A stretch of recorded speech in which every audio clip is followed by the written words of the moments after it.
worst possible thing you could say when you walk into a car dealership. I spent 5 years with Mercedes-Benz, 5 with General Motors, and the worst thing a person could say when they walk in is, if you could just get me to this payment, we got a deal. So your loan's probably still like 19, which means you got to pay to get out. You're upside down. It's called negative equity.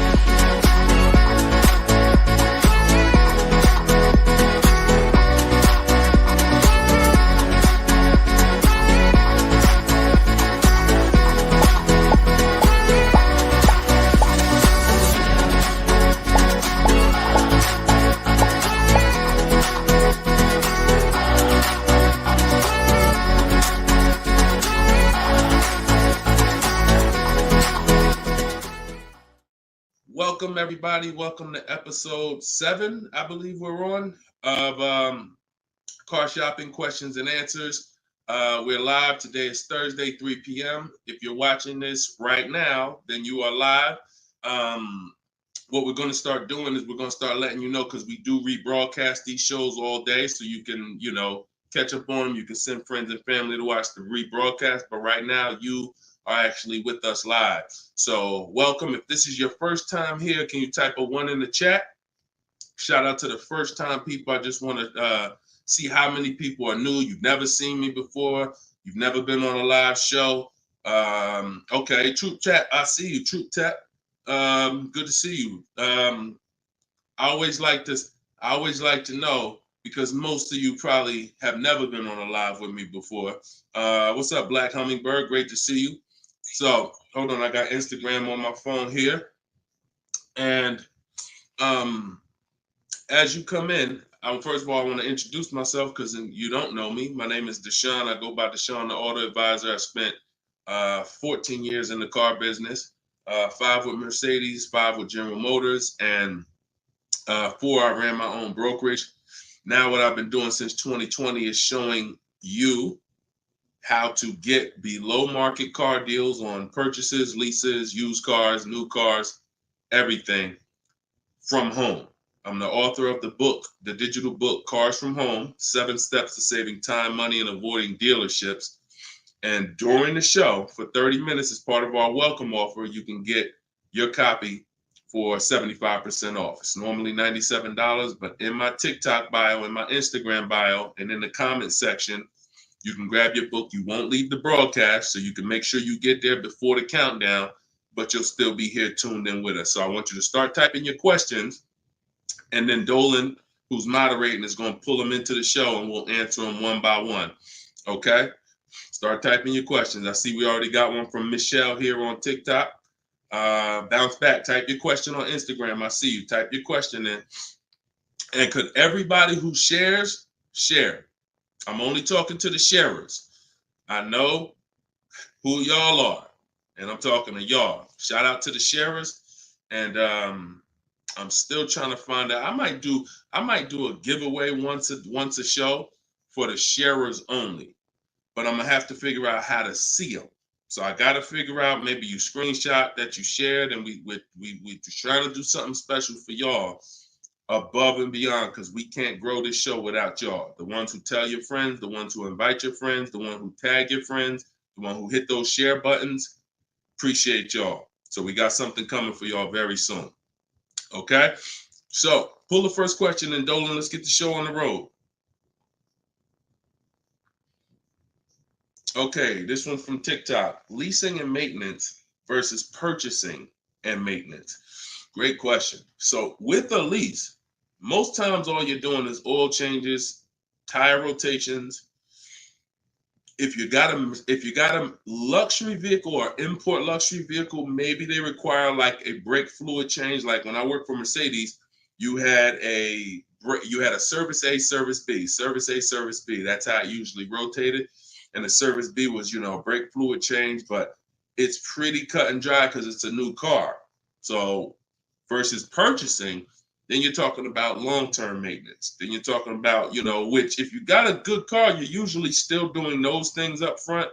But as you own it long-term, now you're doing things like, you're doing the recommended maintenance. So you might have a 60,000 mile service, a 80,000 mile service, a 100K service. These are all things that come in the maintenance book. And with the lease, 99 times out of 100, we're not doing that. So, you know, it's a very, I'm not going to say we're not doing that, but if I lease, whenever I lease, I'm not doing those services because we're out of the car way before we ever hit that mileage. So big difference, big difference. All right, go ahead. Next one, Dolan. Let's go. Black Hummingbird, and y'all forgive me because I got a little something trying to jump on me, but I'm just gonna flush it out. Praise the Lord, and we gonna get through this. So y'all see me all congested, it's because I am, but we good. My car was totaled in an accident. Sorry to hear that. How long should I wait before I get another one? How long can you wait? You know, I'm not a fan of shopping with my back against the wall, but I'm a fan of, you know, if you are you going to be in a rental car? Are they giving you a rental? Sometimes you only have 30 days with the rental before you have to pay. I don't know if you have a backup car, but you know, that's going to depend. So what you need to ask yourself right now, because you have to replace that car eventually, I want you to ask yourself, and everyone on here, I want you to answer this question: how many years are you keeping in that car that you're buying? But first of all, who's shopping for a car now, or you will be in the next 12 months? Type me in the comments. If you're shopping right now, like Deshone, I'm in the market right now, or you will be in the next 12 months, type me in the comments. Okay, I see you on TikTok. Anyone shopping for a car? Michelle, she's shopping. Okay, if you're shopping for a car right now, or you will be in the next 12 months, type me in the comments. All right, Black Hummingbird. Yep, I see you. El Rel on YouTube, I see you. Jesus on YouTube, I see you. All right. The first question I want y'all to answer, everybody, is how many years you're keeping the next car? How many years are you keeping the next car? This is very important because this is the buying versus leasing question. How many years are you keeping the next car is the buying versus leasing question. So your Black Hummingbird, when you shop, is going to depend on how long you have. If you got a backup car, then there's no rush. If you don't have a backup car, then you need to find out, are they giving you a rental, you know, because that's going to dictate. I can't really give you any more information without knowing that. So if you want to tap in, follow up, we'll try to get your follow-up question here. All right, go ahead, shoot the next one up, Dolan, and let's see if we can get the follow-up for Black Hummingbird. I'm shopping by used. I don't even know what that means. Go ahead, Dolan. Okay, this one's from TikTok. My third live, I need a used car by June 1st, so lost.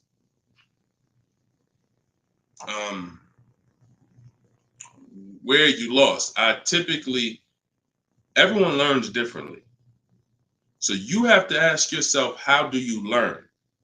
There are people on these lives, we've already gotten DMs and emails saying that people use the show, they use the strategy, and they got cars. So we've already got, and we've only been doing these shows for a couple weeks now. That's because they can learn that way. Somebody else who can't, you got to be honest with yourself, but I give you the information in multiple different ways. In my book, if you're a book person, in my video library, it's up to you. But if you're sitting here, because everything we do on this show, I try to break it down. No, we don't rush through answers. I don't give y'all one-word answers. Every question, we pretty much take it and we break it down to the nth degree. And some of the things you guys have similar questions, so we've answered them on multiple shows. But you have to know how you learn in order for you to win. Okay? If you're lost here, then you could stick around and we'll continue to do what we do here. But you have to know how you learn. That's why we make information available in a multitude of ways. You see people who have my book. Some people could piece deals together with my social media videos, even though they're all different topics. Used cars, buying cash, leases, they're all different types. So you got to really piece them together. Some people do it that way. It's up to you. But don't just sit there struggling, man. Not at the cost of what it costs. Not at what it costs. All my information is available and it's affordable. Some of it's free, a lot of it is free. But every single product I offer, from my coaching program to my book, it's all affordable. So get in where you fit in, brother. That's really the best advice I could give you. All right, go ahead, Dolan. Shoot the next question.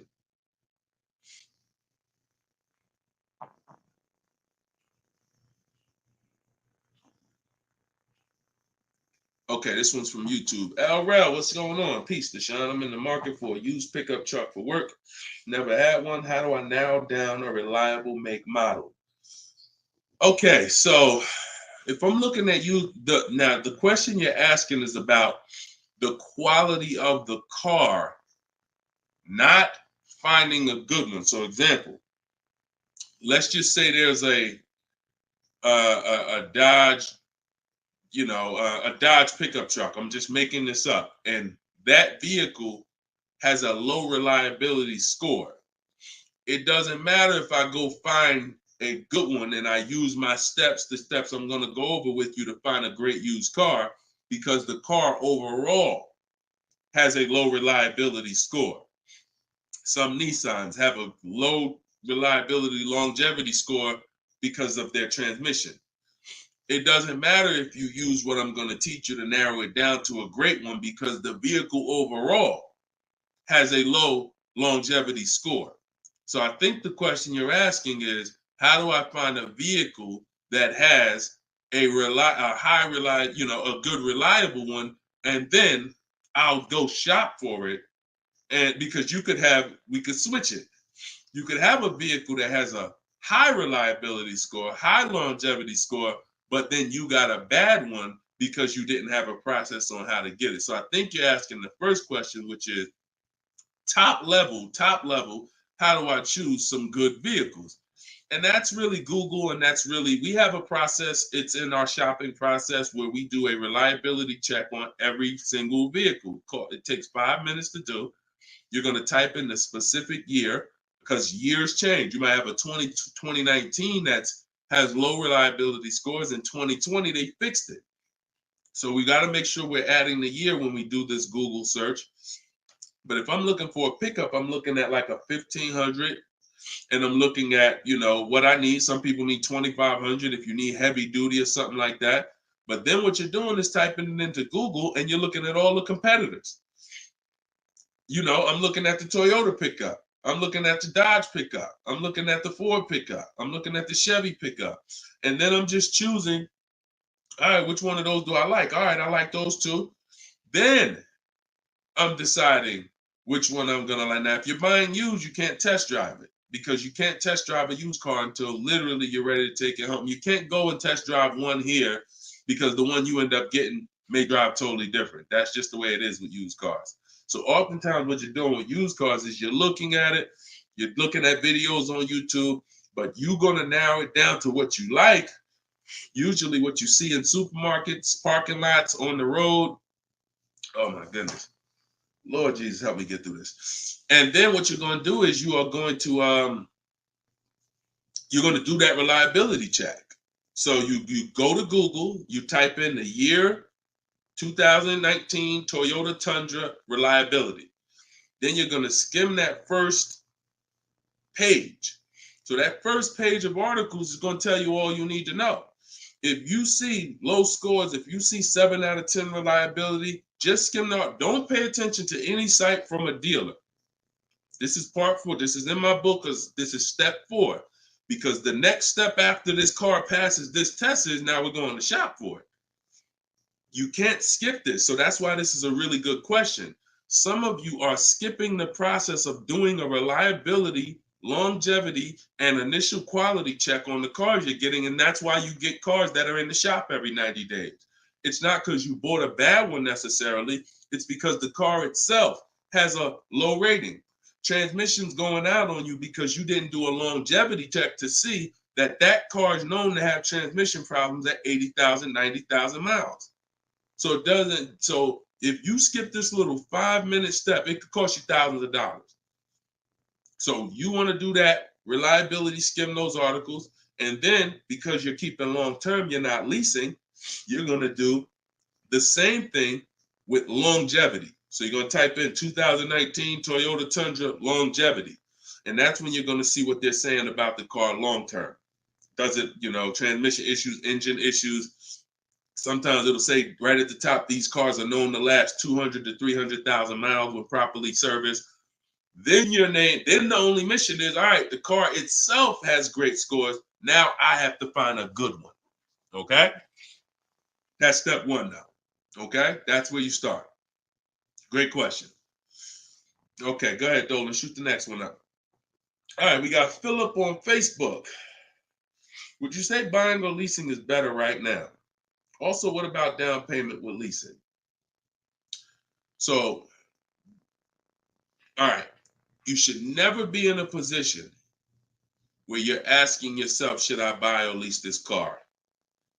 Based on what you feel. Yeah, so I feel like I should buy. No, the buying or leasing question is based on how long you're keeping the car. I have something that I do that I teach called the 8-year rule. The 8-year rule says that if you're not buying a car to keep at least 8 years, you should be shopping for a lease. Reason being is there is no way for you to get a great deal on a car if you buy it when you should have leased it. Because lease deals, when you get a great lease deal, it's so good, it's so low, it's so much less money out of pocket that it will take a buyer years to catch up with you. We did a scenario in the last show where we compared this deal that one of our students got, Frina, who uses my stuff. And anyone who's using my stuff is going to get these deals if you follow my process. It's not, you don't have to be great. You could be a bad negotiator. It doesn't matter. As long as you know how to use a computer and do copy and paste, you can get these deals. But we compared her deal, which she got at $579 a month on this $65,000 car, and we compared it to a purchase, which would be literally $900, $1,000 a month. So how do we make this decision? Very simple. If you are not buying your car to keep for 8 years, you should be leasing it, because in the middle, y'all know when I break this out, if you've been on the show before, this is the depreciation scale. This is how your car goes down in value. I know some of you have been taught, I want to buy my car, I drive as much as I want. I don't want to pay for the miles. But you're paying for your miles. Because check this out. You buy your car here for $30,000. A year later, even if you don't drive it, it's no longer worth $30,000. At best, it's worth $22,000. If you don't drive it 1 mile, it's probably worth $25,000. You lost $5,000 and you never drove it 1 mile. That's depreciation. So your car is depreciating like this. Year 1, year 2, year 3. That's why you flipping these cars, buying cars, trading them in 6 months, a year. You're losing at least $5,000, $10,000, but they'll hide it in a monthly payment. See, a cash buyer, you never do this. Some of you who are like, I pay cash, you never do it. You never buy a car, turn around, I don't like the car, I'm gonna trade this thing in. Because when you come in and they tell you, well, I know you just paid 35, but we can only give you 28. I just bought the car 6 months ago. You know what I mean? I lost $7,000 that fast? Yep, at least. You're like, all right, I'm not doing that. But with a payment, they'll hide it in a payment, and you don't understand. You just lost $7,000 in 6 months. So this is how you have to see this short-term ownership when you buy a car. My car is going down in value 20% the first year, 15% the third year. It's losing thousands of dollars. But if I keep it a long time, 7 years, 8 years, it starts to level out where I'm not losing that money anymore. If you have a car outside your house right now that you've had for more than 8 years, I want you to type the number of years you've had the car. Everybody on here, we're live. This is our 3 p.m. Thursday live show. This isn't a rebroadcast. So tell me right now, everyone who has a car outside, type how many years you've had the car. How many years?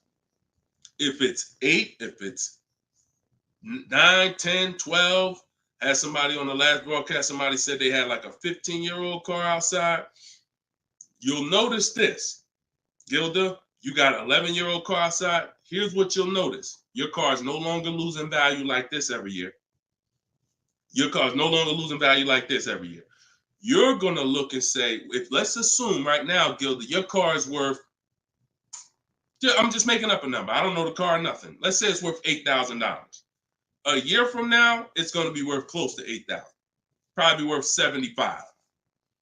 That means you've won. So when you're trying to, when you are buying, wow, Carol's has a 18-year-old car outside. So that means you've won, because this is how you win with a purchase. And pay very close attention to what I'm about to say. You don't win when you pay off the car. You pay off the car, but your car's still dropping like this. You didn't win yet. You didn't win yet. You win when you actually pay off the car and now the car is not dropping in value. You beat the depreciation. That's when you win purchasing. A lot of people were taught, don't keep the car that long. And that's where you're losing. That's why leasing is for you. Because there's only two ways you're going to avoid those hits. You're either going to keep the car long enough to get to where people like Gilda and Carol are.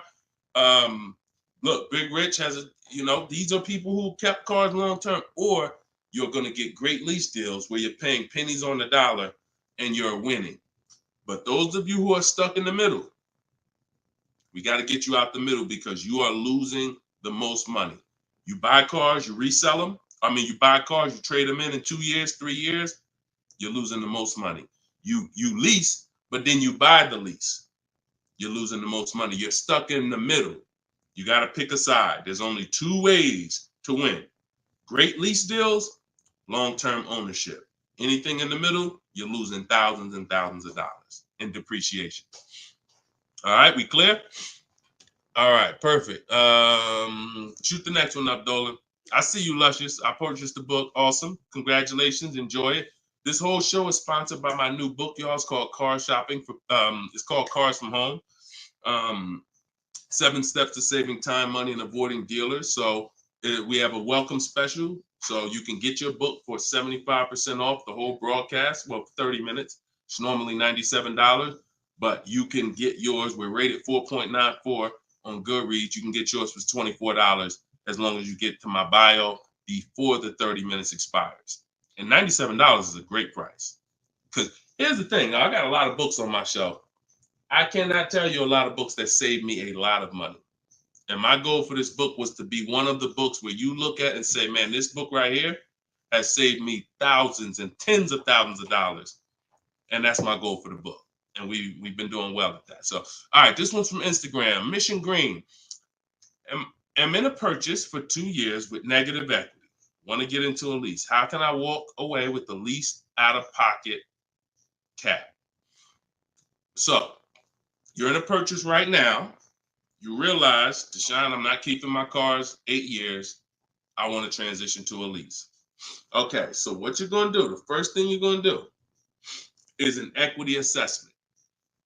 Equity assessment is when you find out you're going to get the highest bid, because we never sell a car.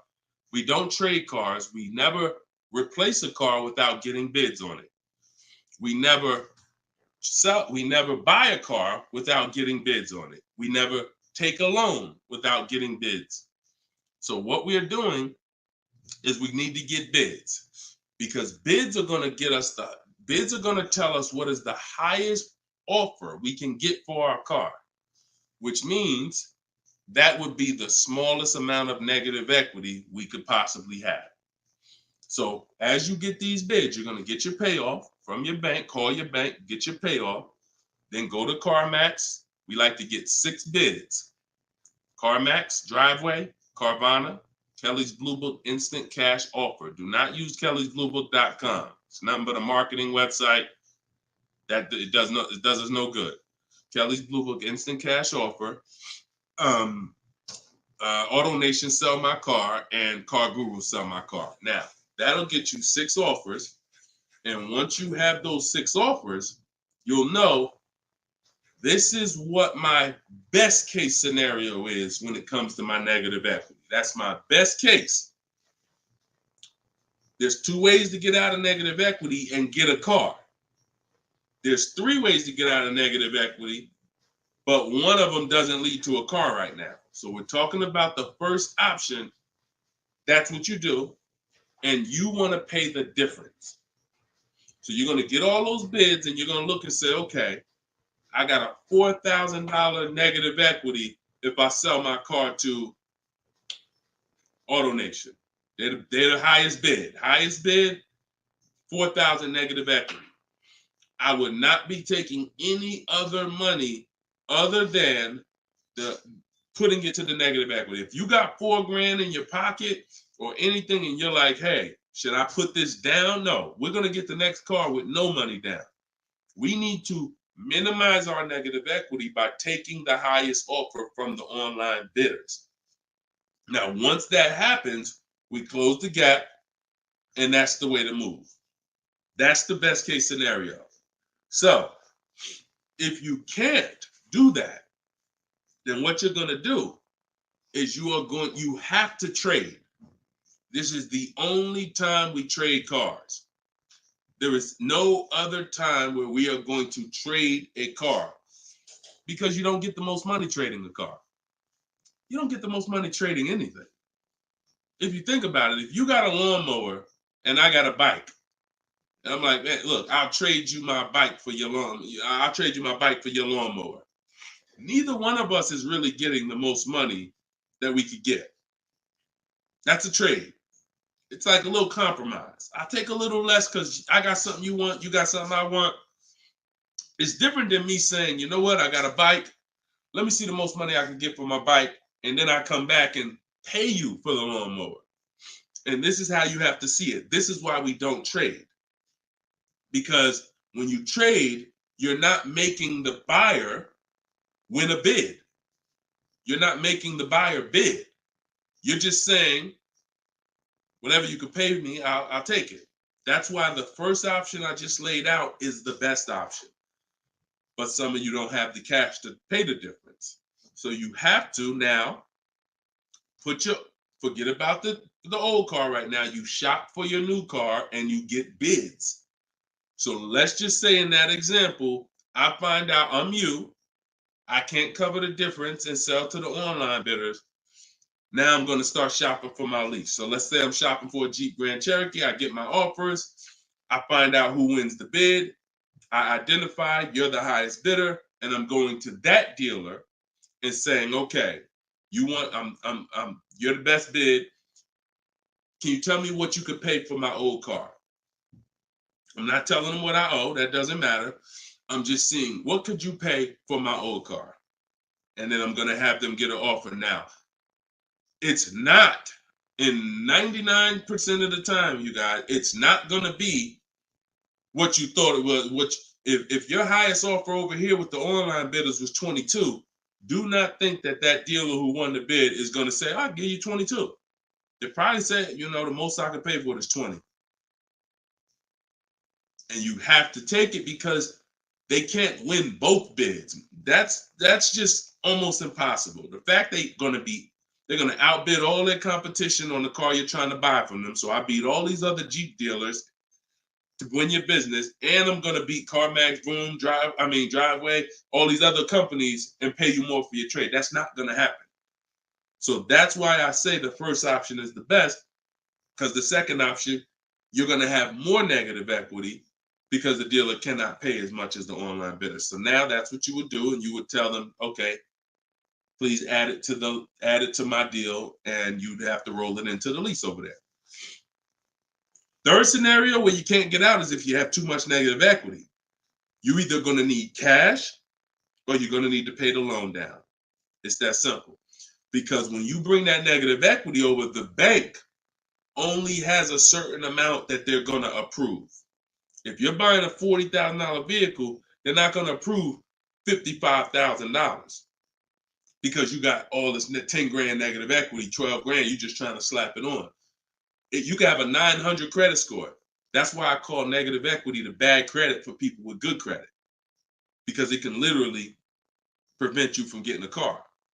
So that's when you have to pause, or you got to put money down to try to get within the loan to value ratios. And that's why I say stay out, get out of negative equity and stay out of it. And 99 times out of 100, the reason for your negative equity is you don't lease.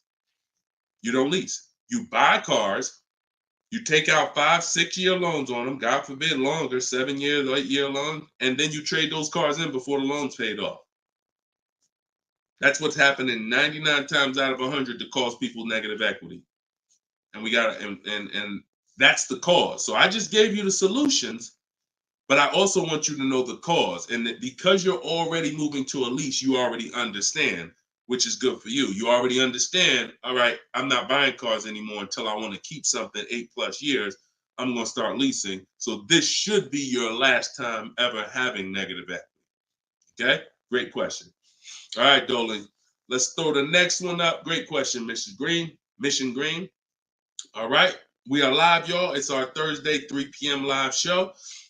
Shoot your questions in. Dolan's going to pull them in one by one. We're going to try to get through as many as we can. What's the best way to start about negotiating from the online price? Is this for a new car or used car? This is RT. I don't want to mispronounce your name. How do I get your book? S. Lewis, it's in the comments. Dolan, can you make sure we got the comment for S. Lewis here on YouTube? For those on YouTube, in the comment, we should have a pinned comment where you can just click it. You go to deshonsbook.com, or you might be watching us on a screen. If you're watching us on a television screen, you can scan that QR code with your phone, and you can get it that way. If you're watching us on TikTok or Instagram, you can go to my bio. There's a link in my bio, and you can grab your copy. And you won't leave the broadcast.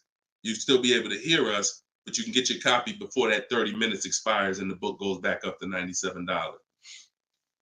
Okay, when are you really live? I'm live right now, TFD. I don't want to mess up your name. So, all right. So I can't wait for you to answer, but what's the best way to start negotiating from the online price?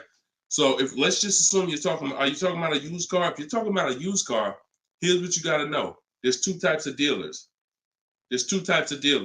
One dealer posts great prices and sells cars very fast. That's I didn't witness this until I worked for a Lexus deal. I worked for Lexus for like 6 months. It wasn't for me. Great car, but it wasn't for me as far as the dealership. It's just I had already sold Mercedes. Mercedes was a little bit more exciting clientele because it's just a bunch of different people. There's luxury people, there's sports people, there's performance people. So I went back to Mercedes. But what I saw with this dealership was big on volume. Great price, not going to mark the car up a lot. So if you come in thinking, or if you call thinking, hey, take $3,000 off because you're programmed to negotiate, you're not programmed to know a good price. See, when you know the used car market, which is what I teach, this is what I teach in my book, it's what I teach on the show. You need to know the used car market because, and remember what I'm about to say, this is very important. What's hurting you is you don't even know a deal when you see it.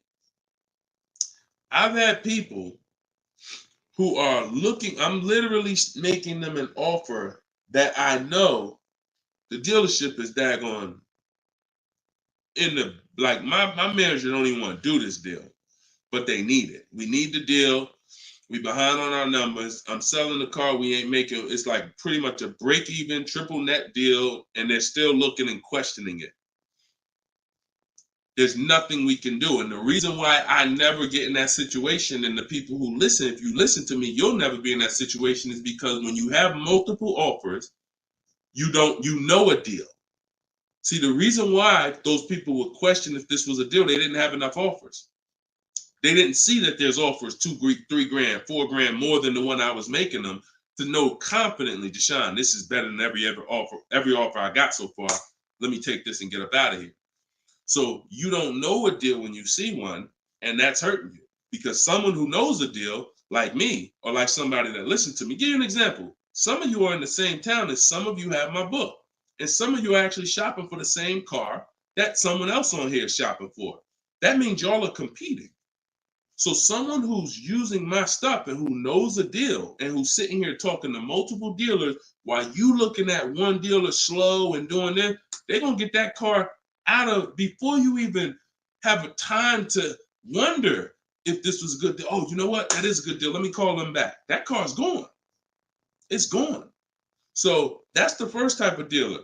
They price the cars to sell and they're not going to be online for more than 24, maybe 48 hours, and they're gone. The other used car dealer is dealers who price them high and they prepare to negotiate. They're ready because they know people want to see a discount and they're waiting for somebody like you to come in and say, okay, knock 2-3 grand off, you know. But if they're overpriced, what does it matter? If you're overpriced $3,000, $4,000, $5,000 and you take 3 grand off, you're still, it wasn't the best deal. So don't think so. Some of the best used car deals, when I bought my Infiniti truck, he literally only had $800 he could give me when I got there. I didn't ask for it when I was on the phone because, again, what I say, I'm trying to teach y'all the psychology. I don't want you to know everything that goes on behind the scenes. I just want you to know what to do. But every now and then I got to tell you why you should be doing this. When that car comes on, and that dealer knows this is the best price in the market, this car is not going to last for 48 hours. You call them and say, hey, could you do another 1,000 off? Click, not even interested. One, the car just got here. I don't know who you are. I don't know if you're serious. Listen, we ain't got no time for that. What we do when we find that best car is we know we've done all our research online from home. I'm on my way. Only thing I need to know is, has the car been smoked in? Because I can't see that online. That's the only thing. We verify that there's no fake fees, because some dealers will price a car low and then they add fake fees because they want you to come without even asking them about the fees. And the second type will, hey, the car's been smoked in, and if you don't ask them, you'll get there and be like, oh, car smells like smoke. That's the only two things we verify. No bogus fees. Nope, hasn't been smoked in. I'm on my way. Then when I get there, we test drive. Car meets our test drive. All right, boom. Can you do another 500 off, 700 off? Because I already know it's the best price in the market. See, when you know the market, you negotiate intelligently. When you don't know the market, you come in, hey, listen, take 3 grand off. You don't realize you look ridiculous. I don't want you looking ridiculous saying, yo, man, I can't do it. You haven't done your research. I don't want you leaving, oh man, that dealer don't want to make a deal. No, you didn't know a deal. And you leaving and you like, oh man, I'm gonna find somebody. So this is the science of car shopping online. This is the science. You gotta be able to know, is this car the best price in the market? If so, I'm not gonna ask for any discount until I get there. Because once they see me, I drove it, they know I'm serious. I know the car's the best price in the market. Hey, can you do another 500? Even if they say no, I know they won. All right, I won. But if they say, yeah, listen, I wouldn't normally do it because the car just got here, which is true. I know that. But, you're here. We want, all right, $500, we got it. Or, hey, look, can we split it? I really don't have the room. In which case, we know they're telling the truth because we know the market. You got it. We'll do it. This is how you get below market used car deals. You don't just stumble onto them. You get what I'm saying? Is everybody clear on that? Type clear if y'all are following what I'm saying. Clear if you're following what I'm saying. You're not going to accidentally stumble into a below market deal. It takes strategy to get below market deals. If everybody could get below market deals, they wouldn't be below market deals. They'd be average deals. Does that make sense? All right, glad we clear. I see you, Michelle. All right, shoot the next question up, Dolan. Let's roll. Let's keep it going. I see you, Rose, on Facebook. All right, Blooming Chosen One from Instagram. Almost done closing at 1%. Let's go. Come on. Come on. That's what I want to hear.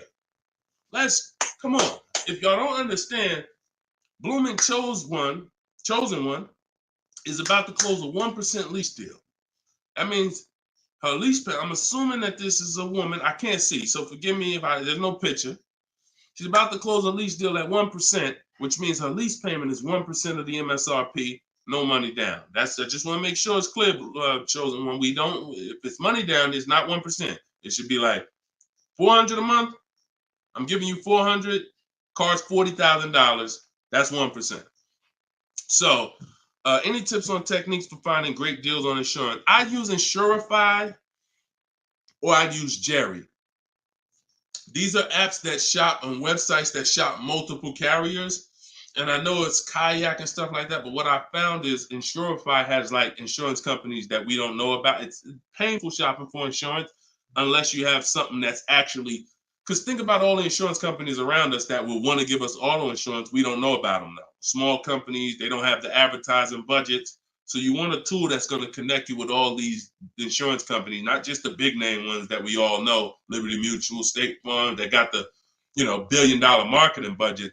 Some of the smaller insurance companies, we want to get those offers. And so Insurify.com, I'm not sponsored by them.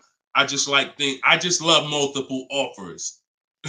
So I love multiple offers. And so any tool that gets me multiple offers on anything, I love. So yeah, that's what I would say. So keep me posted. I told you I want to see your deals. See, she ain't even say what car she's looking at. That's how we know. See, people with no skills, all they talk about is the car. Just got the new Range Rover. Yep, just treated myself. Retirement gift. All they talk about is the car. And I'm not stepping on your toes, but you like Deshone, that's me. That's me. I know who I'm talking to. When you start getting skills and buying cars, making people bid 90 minutes from home, using my systems, the first thing that you're excited about is the deal. The car is second, but the deals, once this deal's closed, now I'll get excited about the car. All right, good job. Great job. I love it. Go ahead, shoot the next one up, Dolan. All right, from TikTok. Is it true that there is no need for down payment? That if you do it, it goes to the salesperson's commission. If you do it wrong, if you are doing a down payment, it's between you and the lender. If you go in and you're a payment shopper, then your down payment is usually going to go to commission. A payment shopper says things like, how much does that car cost a month? Okay, that's a little high. Could you get it to, could you get it like under 6? As a payment shopper. No idea about the numbers, just talking about payments. If you stop doing that, and if you've done that, see, I don't want to, look, I hope we're building a community here where people could be honest. If you've done that, type ouch in the comments. If you've gone into a dealer, looked at a car, and said, how much those run a month? What kind of monthly payments are on those?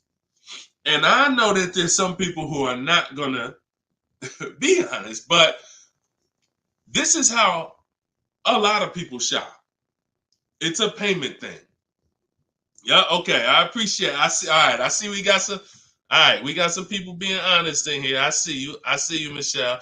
I see you, Bye Lion. Not Michelle. So that's where you get in trouble. So what do you do outside of that? You separate the payments from the car. The payment you handle when you're shopping for, look, Byron on YouTube said, ouch, just experienced this past weekend. It's terrible out here. It's great out here for us, okay? It's terrible when you have no strategy. It's terrible if you're winging it.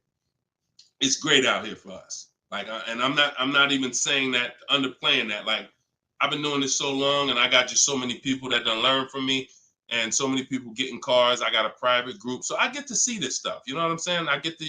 If you guys been on these shows, I share people's stuff. I share Tope stuff. Greg's deal. This is our book, 4.94 on Goodreads. Get your book 75% off, or you can wait and miss the 75. You can pay 97. Either way, it's worth it.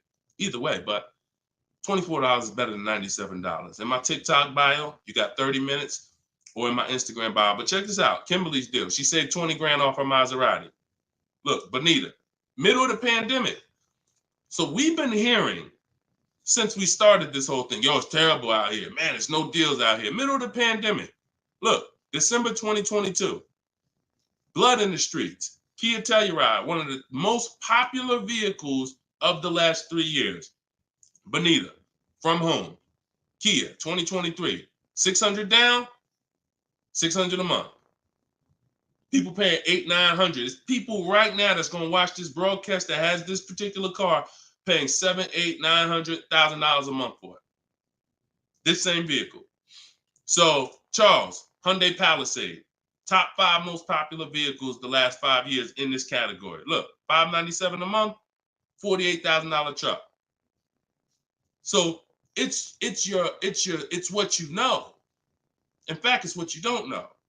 So I would tell you, yes, when you are winging it, when you shopping, when you just winging it, yeah, Byron, it's gonna seem like, man, it's horrible out here.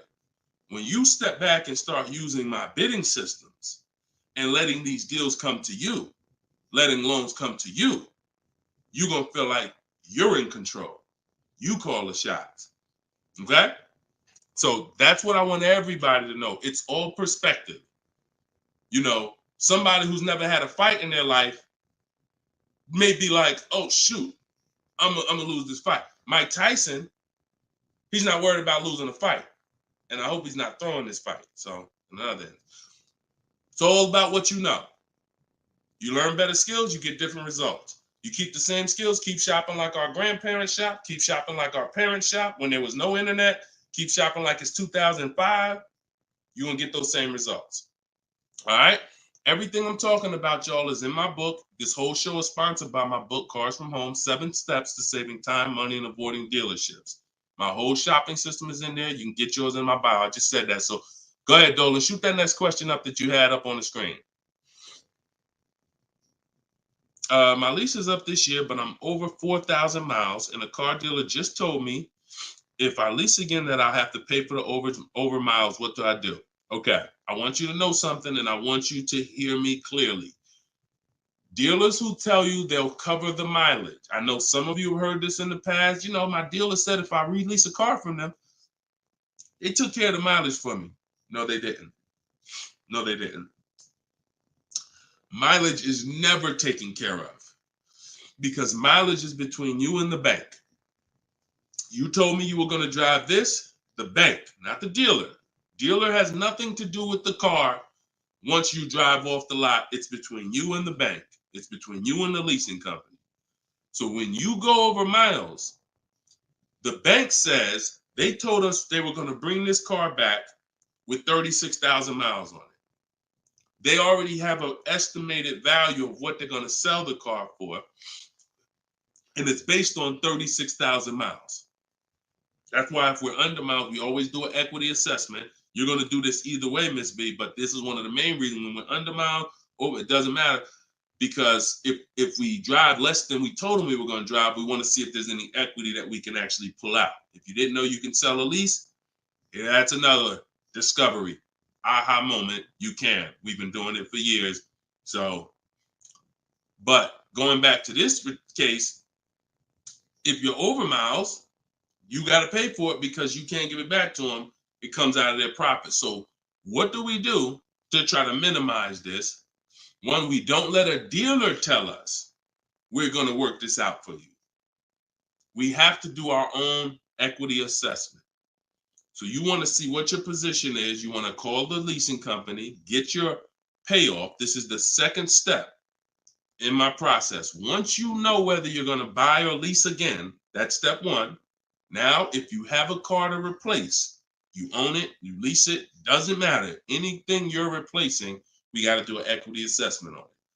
So we're going to call the bank, get our payoff. If it's paid off, obviously we don't have to do that. And then you're going to get that payoff, and then you're going to get those offers I talked about earlier in the show. If you missed it, I don't want to go through the whole equity assessment process because we already did it.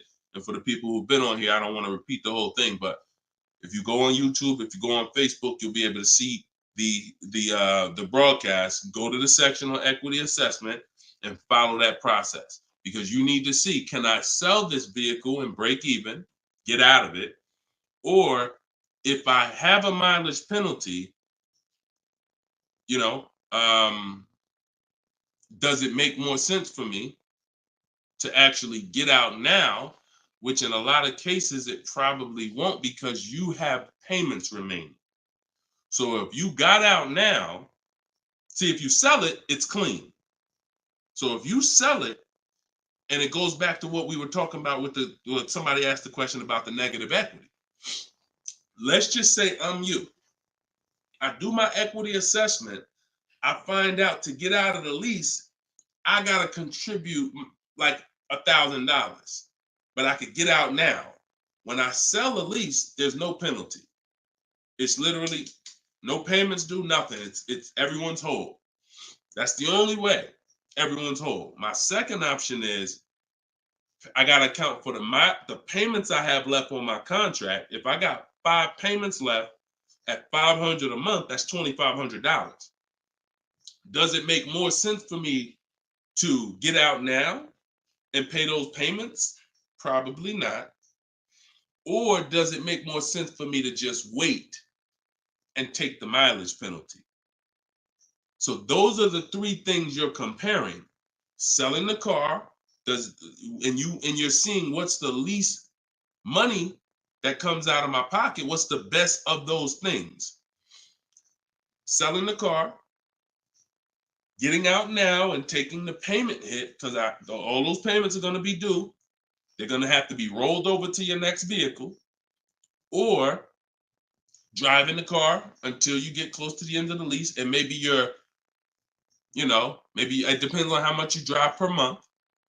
And maybe you're 8,000 miles over, and that's a $2,000 mileage penalty. So these are the things you have to think about. But I'm telling you that if you just walk into a dealer and say, hey, could you work this up for me? Now you don't even have the luxury of guaranteeing you got the best price on the car. So now, because they see you as desperate, oh, she needs help. She don't know what she's doing. So let's just work these numbers, move these numbers around, and tell her, hey, we got you to this payment. Does that work? Now you're a payment shopper and you don't even know. Just give me to a monthly payment that makes sense. You didn't realize that you overpaid, and they're packing that deal, and you overpaid by probably $4 or $5 grand because you wanted to let them do it. So those are 3 scenarios, and it all starts with the equity assessment. Because like I said, you might be able to do that equity assessment and find out, oh, I could come up with $1,000 and I'm out of this thing clean right now. Or you might break even. It depends. That's why it's always an equity assessment. Equity assessment is probably everything in our process is important, but my God, skipping the equity assessment, you're skipping probably half of your transaction. Okay? And if you don't know how to do equity assessment, watch the show earlier. If you have my book, it's all in there. It's up to you. Go ahead, Dola, shoot the next question. Bought your book. Thank you for doing this. Thank you, Michelle. Enjoy it. Use it. Use it and win. For the rest of your life, use that book. And it's a digital book, so you don't have to worry about when it needs updating. I just update it. You'll open it one day. Like, let's say you get your car now.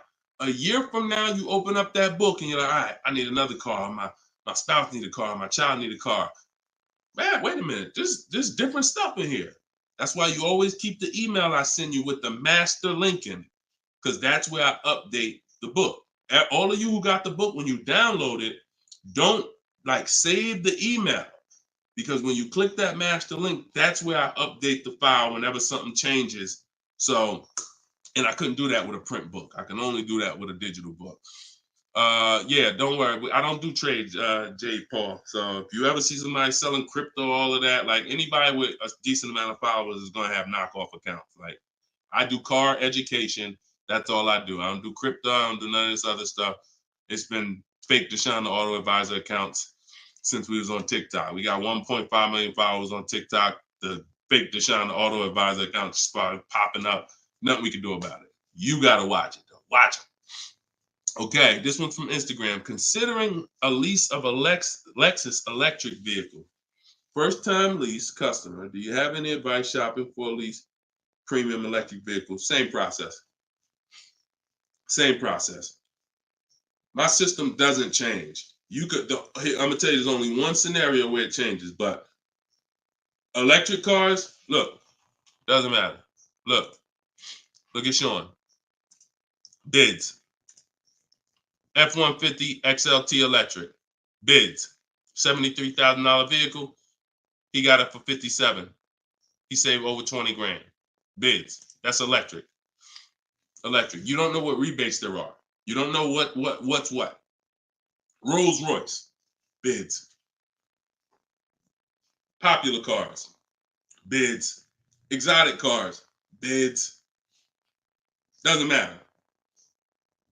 Process is the same. The only time that bidding is not called for when purchasing the car is with Tesla or any manufacturer where the price is set. No matter where you go in the country, it's the same price. You buy Tesla in New Jersey, same price in California, same price in Minnesota. One price all around the country. You order the car. That's it. I don't care if you have GM supplier pricing. That everyone's doing a different price. Some people are not going to tell you. They won't tell you what the rebates is. Some people, oh, Deshone, I'm a Ford employee. I get Ford special pricing. Bids. Because 80% of dealers are going to lie and not give you the real Ford special pricing. Everything is bids. Put everything under there. All right? Go ahead, Dolan. Shoot the next one up, brother.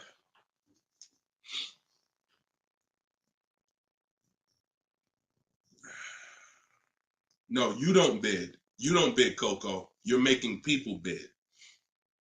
This one bounced back, Brian from Instagram. What's up? Hey, bro, I recently financed the BMW 330M, but the problem is they gave me a high APR. Sounds like a payment shopper. Listen, we got to take responsibility. You accepted a high APR. Now, how do you get out of it? Only way is to refinance. You can refinance or sell a vehicle. And so bids, what we do is, see, now let's just say for an example, you use our system we call the bank bidding war. Bank bidding war is 3 rounds. We check to see if there's any special interest rates. 1, no special interest rates on the car, which a BMW 330M, probably not. You never know. But then if there's no special interest rates, we go and we get bids and we find a dealer that's going to sell us the BMW M for the lowest price. And it doesn't matter, popular cars. I had a young lady earlier this year. Well, no, that was last year. She was looking at the brand new X4M, redesigned, just redesigned, brand new body style. She got her offers. Best offer was $3,000 below MSRP. Worst offer was like $5,000 over MSRP. Brand new, newly designed, fresh in the country. No one's ever seen it. Bids, she got $3,000 below MSRP. When people are paying thousands more than that. So it doesn't matter the car. Now, once we, but that's that's the part where I say you separate the loan from the car. You separate the loan from the car. We find the dealer who's going to sell us the car for the lowest price. Once that's done, now this is when we talk about the second round of the bank bidding war, which is my bank, my credit union, online lenders, not the dealer yet. The dealer is round 3. The dealer's banks, the dealer's credit unions, that's round 3. That's the final round. Second round is I'm coming home, getting my bank, my credit union, online, giving them my information, going online, car loans online, looking at everyone that I can find that gives car loans in my area, letting all these people run my credit, because if you do this right, it doesn't affect your credit other than one hard inquiry. It shows all the inquiries on your report, but when you rate shop using the bank bidding war strategy, at the end of the window, it only weighs on your credit like one hard inquiry. But you got to do this in this small window. Takes 2 days. First one is all of those bank, that's the round 2. So now let's say my best rate from that round 2 is 7.9 interest rate. Okay, round 2's done. Now I'm calling the dealer who won the bid, who has my car waiting. I already reserved it. And I'm saying, okay, my bank or this bank gave me 7.9. If you guys can beat it, I'll give you the business. Now, round 3 starts with the dealer going to work. That's when the dealer's bank. See, the problem is the dealer was your first offer for financing, or one of your first offers. The dealer, when properly done, is our last offer.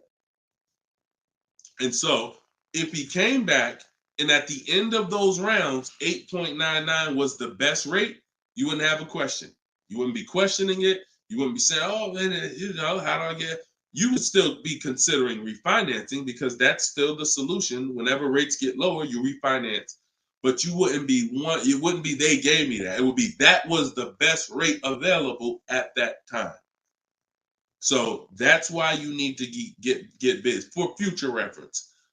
But in your case now, all you can do is find somebody to refinance the loan. And that's what you do. Type in car loan refinance online. Call your bank, call your credit union. Hey, I'm looking to refinance and see if they can be 8.9. Okay. For future reference, though, bank bidding war. Okay. And that's we gotta we need to. I want to get you to the point. You gotta. It's up to you.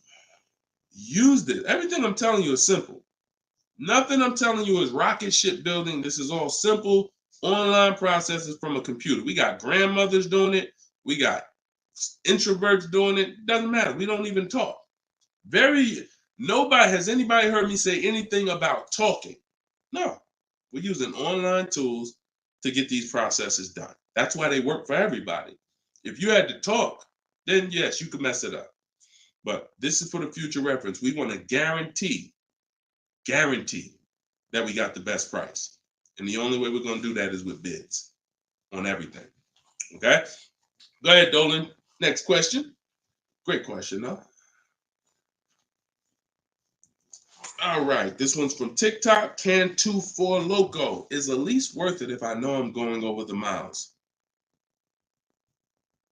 You pick your miles. You pick your miles. I had somebody no, I don't even want to talk about him. Somewhere along the line they told him it was okay. So you pick the miles on the lease, and I would never in a million years pick less miles than I need. 10,000 miles per year, 12,000 miles per year, and here's what happens: if you see somebody who's intentionally picking less miles to save $20 and to go from 10,000 miles a year to 12,000 miles per year is probably like $20 a month. To go from 12,000 to 15,000 for most cars is probably another $25 a month. So the difference between 10,000 miles per year and 15,000 miles per year, 15,000, no penalties. Deshone, I know I need 15,000, but I took 10. So you're going to do 15,000 anyway, and you're going to be penalized for the 5,000 per year over at 25 cents a mile. Instead of paying the additional $45 a month, which would be way less than the penalties, because 5,000 miles per year, 15,000 miles over at 25 cents a mile is $3,750.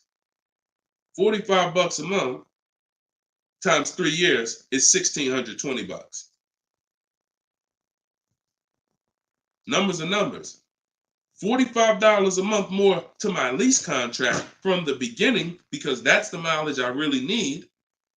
I'm paying $1,620 extra over 3 years to have a comfortable lease experience, no penalties, and I can enjoy my lease.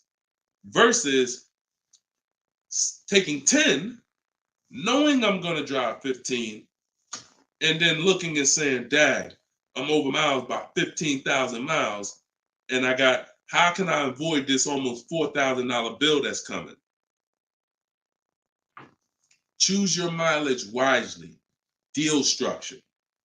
Step 3, I got a whole step in my process on deal structure. This falls under deal structure. So we never take a lease knowing we're going over the mileage. We just never do that. We're setting ourselves up to not enjoy the lease.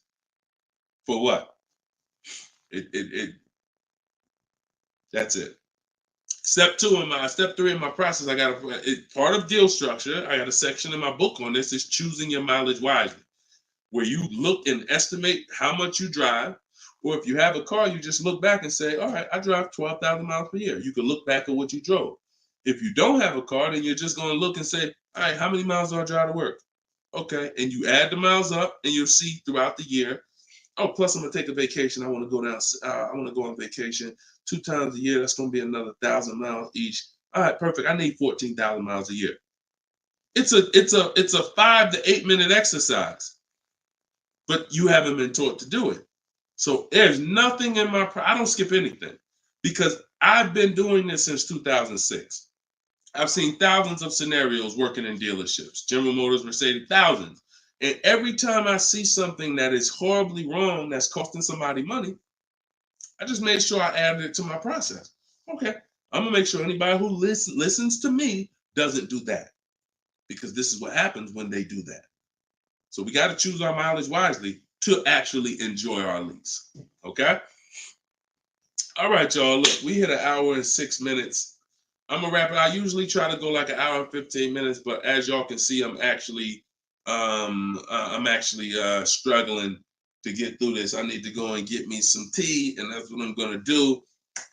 This is our second show for the day, and some of you may be watching us on a rebroadcast, but right now we're live. We've been live Monday, Tuesday, just so y'all know, and I'll probably have a link in my bio by tomorrow to our calendar. But most days we're going live Monday and Tuesday, Thursday and Friday. We're going live at 12 noon Eastern time, 3 p.m. Eastern time. So that's when our show is going to air live. And every time you see us on a rebroadcast, we're going to have a sign on the top that says rebroadcast. So y'all know, okay, this is a rebroadcast. In case I couldn't watch the whole show, I was at work. So we rebroadcast all the time. But yes, always a pleasure, y'all. Let's keep winning. Shout out to the people who got my book. I appreciate y'all. Thank you to those who reviewed it, who helped us get to 4.94 on Goodreads.com. I appreciate you, and continue to use the book and continue to unlearn the bad stuff you learned about car buying. If you don't hear me say it, that's because I don't do it. And no one who listens to me does it. You hear somebody say, yeah, I was in the dealership. I was in there like 4 or 5 hours, but man, I was using what Deshone teach. You wasn't using what I teach, because we're not in dealerships more than 30 minutes. 30 minutes, tops. If we in there for more than 30 minutes, you could clearly say, this ain't what Deshone teach, because I'm only here to test drive, or I'm only here to pick up my car if they don't deliver. That's the Cars from Home way. So you can get your book in the bio, 75% off, as long as you didn't miss the countdown. Even if you missed it, it's $97. Great price, but all right. Let me get up out of here, y'all. And always a pleasure. God bless y'all. And make sure you like and subscribe if you enjoyed the content. Tell a friend. All right. I'll see y'all on the next show. God bless you all.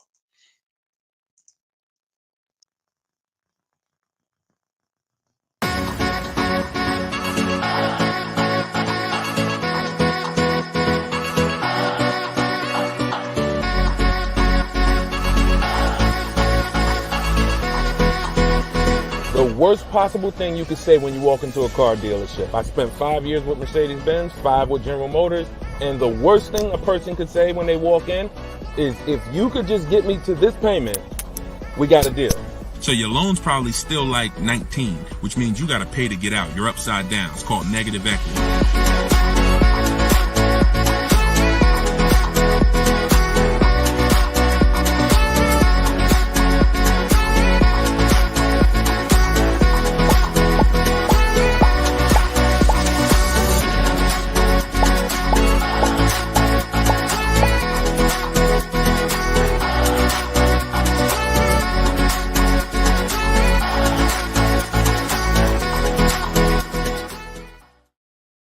What is going on, everybody? Welcome to episode 9. Maybe episode 8.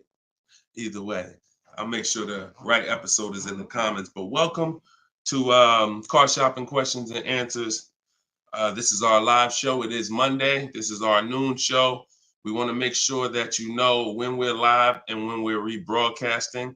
So every time you see the rebroadcast, you'll see a badge that says previously recorded or rebroadcast or replay. But whenever you don't see that badge, then you know we are live, and you can engage with us and ask your questions, and we will make sure that we get through as many as possible. So come on in.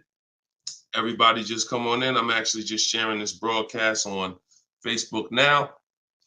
And on TikTok, welcome. I see you, Claudia. I see you, Dreamer. You guys can start typing your questions in. And let's do a little housekeeping first while we let the first couple questions come in. If you don't know me, this is your first time ever on a live with me, type the number 1 in the comments. I want to give a welcome to the first time people who've never been on a live with us before. And welcome back to the people who've been here before. I'm your host, Deshone.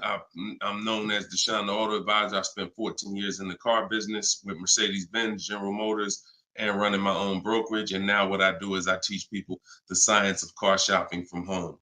I'm the author of Cars from Home, my new digital book, 7 Steps to Saving Time, Money, and Avoiding Dealerships. And everything that I talk about, everything if you've seen any of my social media videos, everything is based on one of the 7 steps in our shopping system. So we don't hold back. So you guys can come in. I see a lot of people on TikTok coming in. Could y'all start tapping the screen if you're going to spend 10, 15 minutes with us? We're usually here for at least an hour. If y'all can start tapping the screen so we can let TikTok know we're about to talk some serious money over here. Frankie, I see you. Good to see you, Frankie boy. Thanks for sharing. Shout out to the sharers.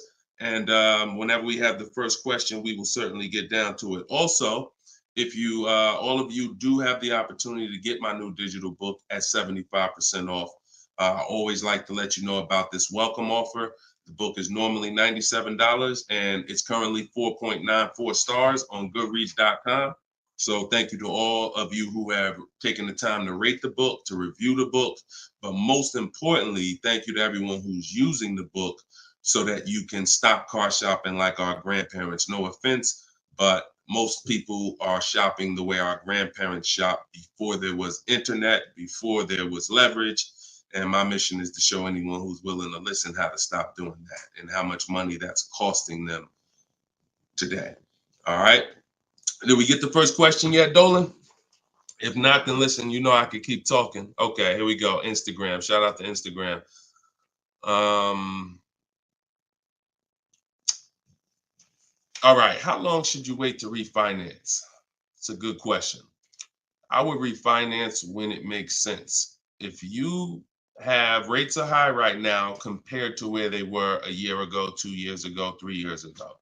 So if you guys are in a higher interest rate than you could qualify for today, then you want to refinance as soon as possible. If you have an 8% rate and you could refinance to a 6% rate, you guys know on this show, if I talk about the money, 2% on a $30,000 loan is thousands. That's not hundreds. So if you have it, on some of you have improved your credit. So you may have had a lower credit score a year or 2 years ago when you got your car, but now your credit score is higher. So you want to make sure you are following this guideline though. Most of the people who want to loan you money want you to take more for longer. That's just what they want you to do. I am of the mindset of you don't want to stretch the loan out long. You don't want to stretch the loan. You don't want to stretch the. So if you've already paid for a year or two, you don't want to stretch the loan out longer because they'll want you to take it longer. They'll tell you right up front, if you take a 6-year loan, your payment's going to be this. Meanwhile, you've already paid for 2 years. Don't fall in love with the new lower payment. Fall in love with paying as much as you can at the higher interest rate. So if you can pay a higher payment for 4 years, pay the highest payment you can to get the loan out of the way faster. Don't be tempted to stretch out the loan and go longer with it. Or else you're falling into that trap. Like I said, people want to loan you money, want to lend you more for longer. They take it for 6 years. You could always pay it off earlier. They're hoping you don't. Okay, so that's typically the rules of thumb that I like to follow. All right. This is from Instagram. Well, this is Luna. I was desperate and just got the first deal. I set a very high payment. Can I refinance for a smaller amount? Luna, weren't you on the show a couple days ago? I was desperate and just got the first deal. I set for a very high payment. Can I refinance for a smaller amount? It's probably going to be early for you to do that. Did you? Hold on one second. If you hold on, let me open the Instagram comments so I could actually see. I know Dolan's bringing the comments to the show, but I want to make sure I could actually see the Instagram comments. Hold on. Okay.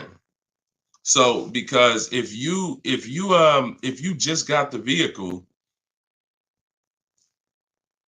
I mean, you could try to refinance, but it depends on how high of a rate they gave you compared to what you could have gotten if you would have followed like our bank bidding war process. You bought a brand new 24 Mitsubishi. Okay. Haven't you been on the show, Luna? This isn't your first time, right? You've been here. You've been with us for a couple. You've been with us for oh, it was in December 2023. Okay. I appreciate it. Thanks for the information. That's why I wanted to see the comments so I could actually have the dialogue with you. Yeah, I mean, that's all you could do. You could try and you could try to refinance online.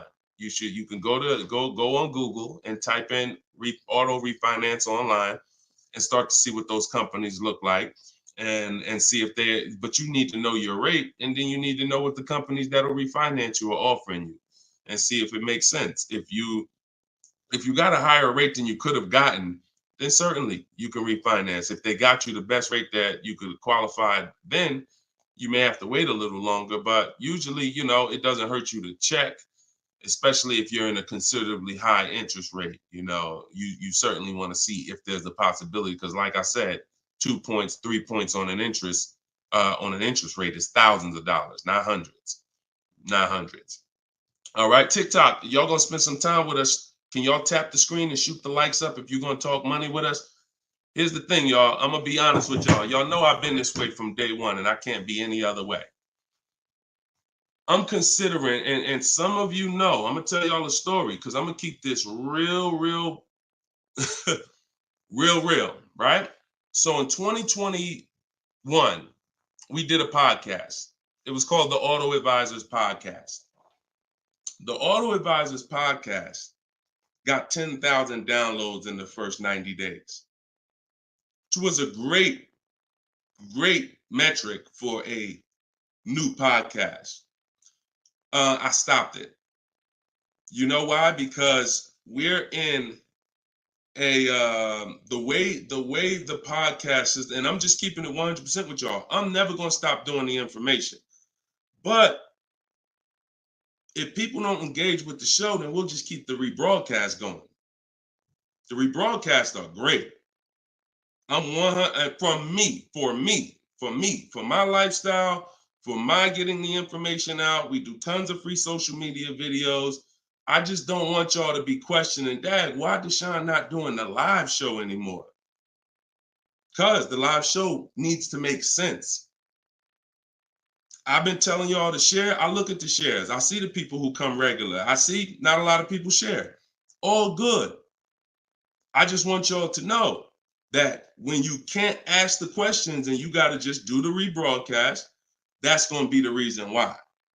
That's really going to be the reason why. Because we can sit back and we can let this live stream go 24/7. I love it. Dolan runs it. It's great. We sell a lot of books throughout the day. People get their questions answered. It's great. If y'all like Deshone now, I would really like to ask questions and have the opportunity for my family to ask questions and get their questions answered, then y'all gonna have to show up.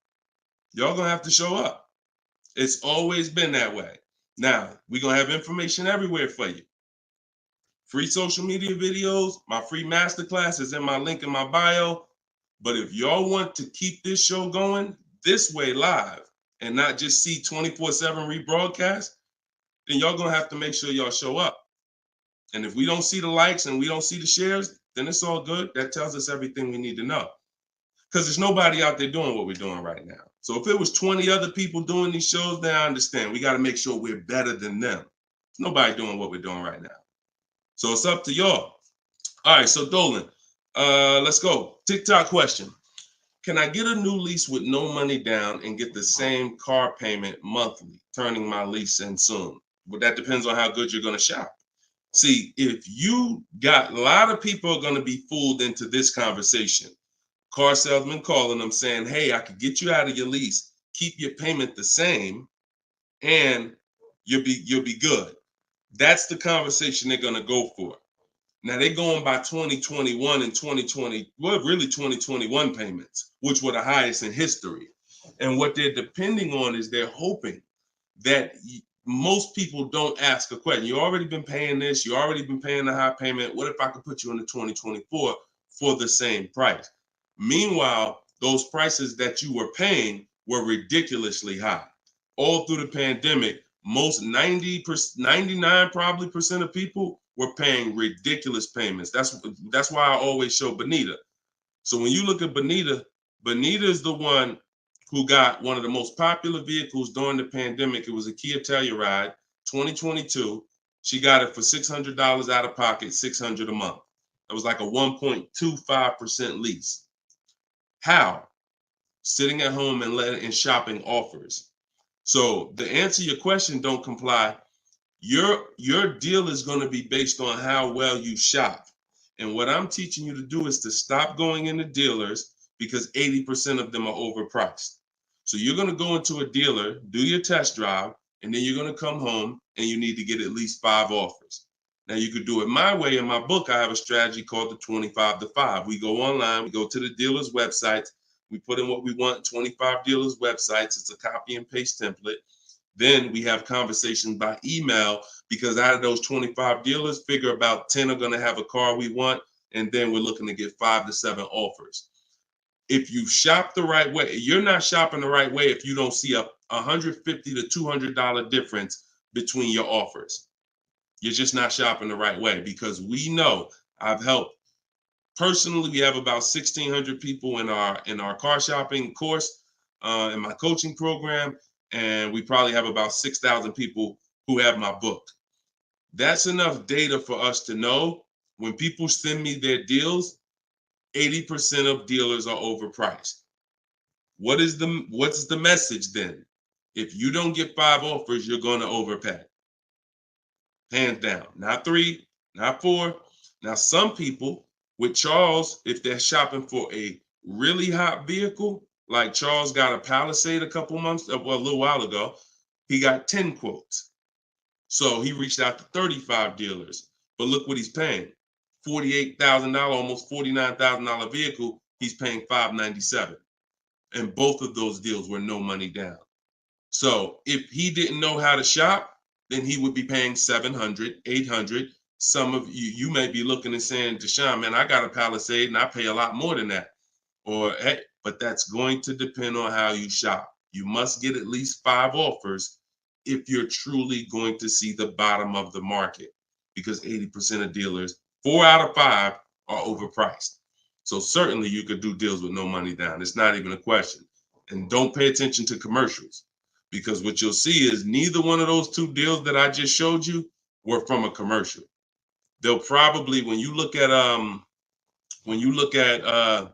what a commercial says you can lease a Kia Telluride for, especially or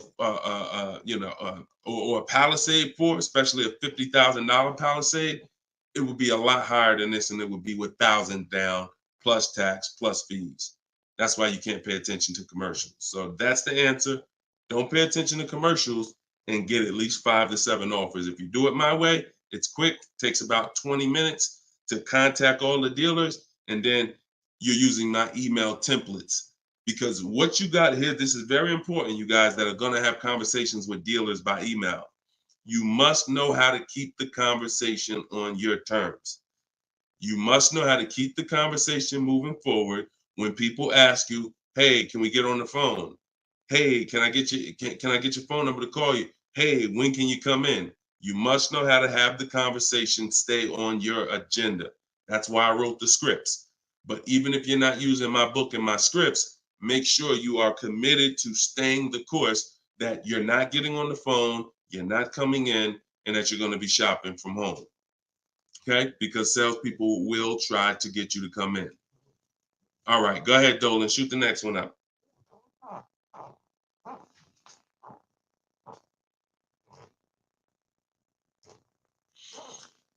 Okay. Hi, the dealer wants to run my credit card. I just watched one of your videos and you said don't let them do that. They want to run your credit card for what? Let's give Bless the chance to type. Are you purchasing something? They want to run your credit card to run your credit? Or did you mean they want to run your credit? What are they trying to run your credit for? I mean, your credit card for. Now, if you have made a deal with somebody, when we make a deal online, oh, you mean running your credit? For what? What's the purpose of you running my credit? And that's not even what the ad. See, when you request your offers, you're requesting your offers by email. And we're always telling them assume tier 1 credit. There's nothing else for us to focus on. What is the purpose? Now, again, let the 80% do what the 80% do. Lie, tell you stuff. You need to have other dealers in your inbox to know. Sometimes people say, well, Deshone, this dealer said, this one dealer said they don't lease. I said, okay. How many other dealers that you talked to said that? No one yet. Okay. When 80% of them say that, that means they don't lease that car. One dealer, they might be having customers come in, don't know what they're doing. Oh, yeah, no, we don't lease. Oh, okay. Well, I guess how much is it to purchase then? So let the 80% do what the 80% do. When we shop by the numbers, and when you shop by the numbers, you win, because if this dealer lies, the other dealer is exposed that they lied.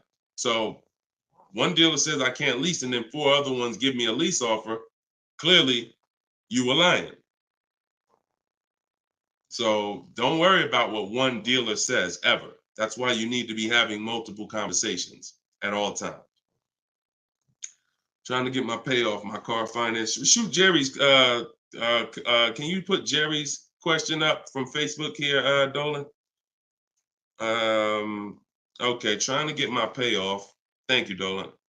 My car finance company says contact dealer. Should I contact dealer? What the heck kind of broke leg, half-wit finance company you with if they telling you call a dealer for your payoff? What's the name of the company?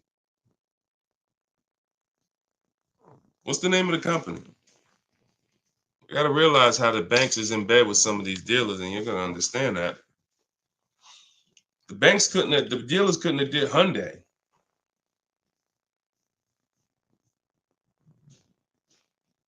Why would they tell you contact the dealer for your payoff?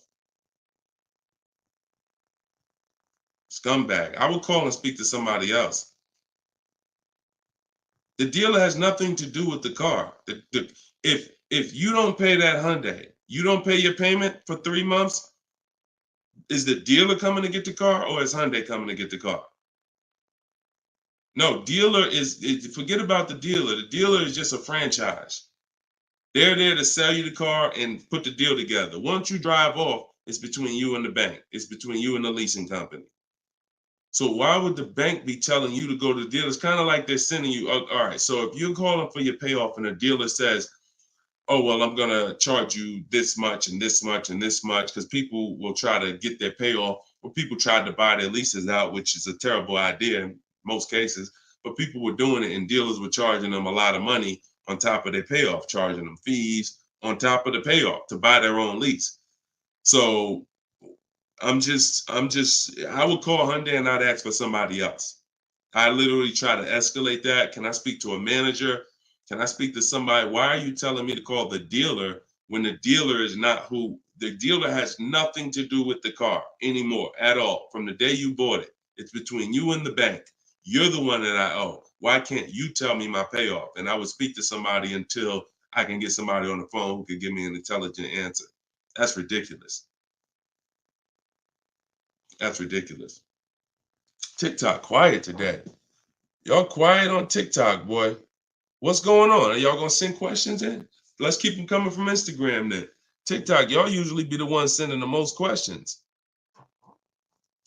Let's go. What's up, Ron? What's up, James?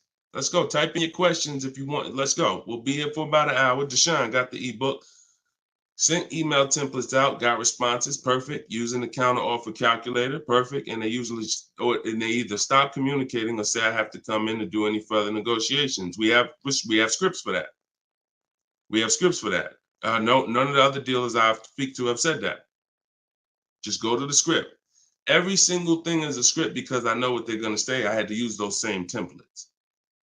So always keep the conversation. When you make the last counter offer, it's always a question. That counter offer is a question. So now when they come back and say anything, you look for the script that replies to that and keep the conversation moving forward. You know, once you send the counter offers, now you're just getting to the point where you're trying to see who's the best one. That's it. The counter offer calculator makes counters based on the best offer. So whatever that best offer is, it counters everyone. See, and they may stop communicating because they're already high.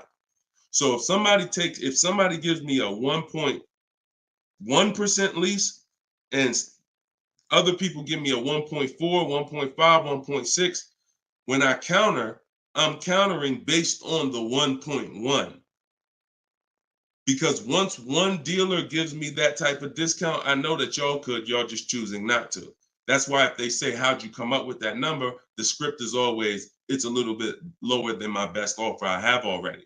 So they know you can act like this is the bottom price that you have, but we already have the best offer here. That's why we always put in the offers, and the counter offer calculator creates the counter offer based on the best offer. I don't care if none of y'all reply anymore because y'all already showed me y'all are overpriced. So I'm gonna let you know that based on my counter offer, I know this deal could be done. And if the lowest offer, which may happen, says, look, I don't have no more room, I gave you the best, and I snatched that offer. As long as you got 5, then that's really the bottom. And that's the purpose of the counter offer, is to make sure before you close the deal, you have made a counter to make sure you know where the bottom is. But don't let them respond. Forget it. They probably, oh, he made this low offer. You know you could do that deal, but that's all right. I'll get the car from your competition. All good. All good. All right, next question, Dolan. All right. All right. That might not have any other questions. I have an isolated event. Car was totaled. Check getting cut this week. Can I pay to speak with you 30 to 60 minutes for the single purchase? No. No offense. I've been helping groups. You gotta understand, y'all. Look, I have been helping groups buy cars. Look, let me show y'all something, okay? And I'm saying this so y'all understand, right? Since 2021, this is my private group right here. All right. This is my private group. We have 1,400 people in the group. Now, not everybody who joins us in Maps Academy joins the group, because some people just don't come to Facebook. They'll come on my Zoom coaching calls. But this is how I help people one-on-one. Not even one-on-one. This is how, when you see, can everybody see this? I just want to make sure everybody can see this. This is how I work with people. If you're getting my book, you got my book, you got my strategies. This is what we've been doing. Look at the dates. Look at the dates on these cards. All recent. So I don't work with it. It makes no sense for me to work with somebody one-on-one. I don't have to. The people who have been in my group since 2021, we get to the deals, because there's no situation that you're in that's a special situation. I guarantee you that. It doesn't matter. I've had thousands of scenarios.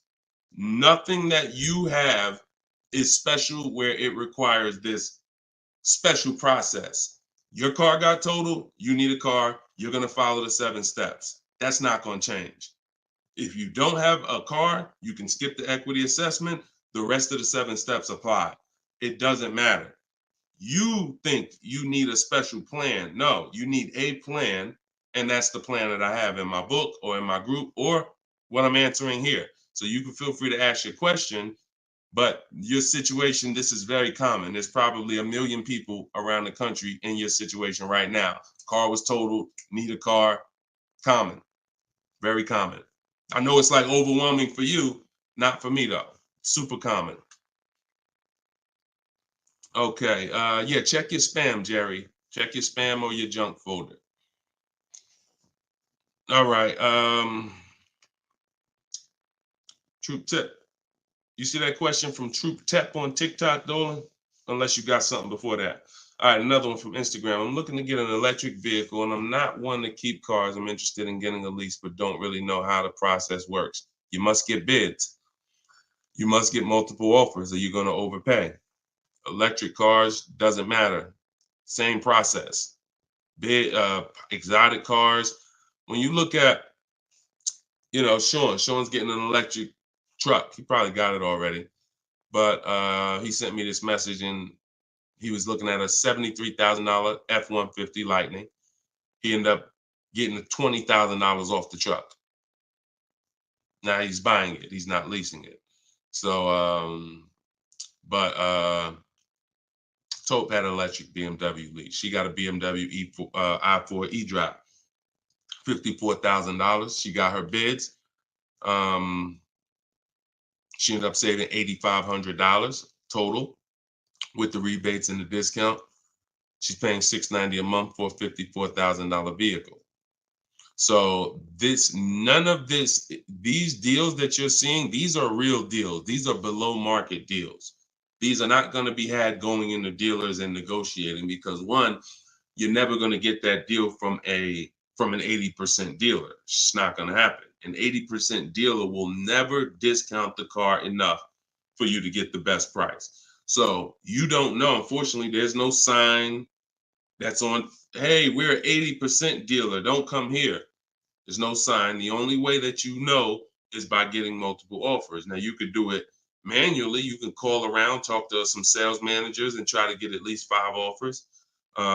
We do it online. We do it with scripts and templates, and that's what's in my book. So if you just jumped on, my new book is called Cars from Home, 7 Steps to Saving Time, Money, and Avoiding Dealerships. It has all my templates in there, all my scripts. It's normally $97. But while we're on, for the next 30 minutes, you can get it for $24 if you get to my link in my bio before the 30-minute countdown is up. Once the 30 minutes is up, it does go back up to $97, which is still a great price because everything in that book is going to save you thousands and thousands of dollars. That'll be the most valuable book, but that's only if you want to use my scripts, my resources, and have me do the talking, which is you typing. But if you're going to do the talking, then I would call around and I get at least 5 offers, or you're going to overpay. No doubt about it. At least 5 offers. Okay. You can't calculate a lease manually. You can't try to calculate a lease and think. And even if you can calculate a lease manually, you still don't know what rebates are, what incentives there are. Sean didn't know there was $15,000 in rebates. How did he find out? Multiple offers. The best offer ends up revealing, wow, it's $15,000 in rebates on this truck. He wouldn't have knew that just walking in and trying to see, all right, what's the best deal I could get? 80% deal is never going to tell him it's $15,000 in rebates.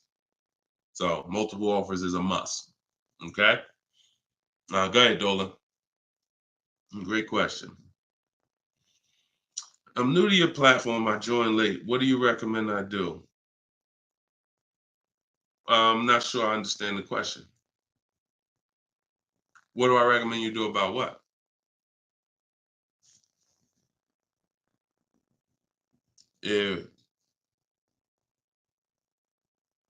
Yeah, Troop Tap.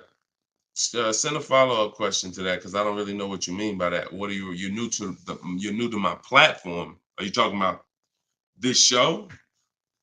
Just be a little bit more specific with your question. Let's see if we can get you an answer. Swagger at Instagram says, I have an S550, still owe 40 grand. I plan on paying it off by summer 2025. Should I trade it for an S63? Run a race and start another race.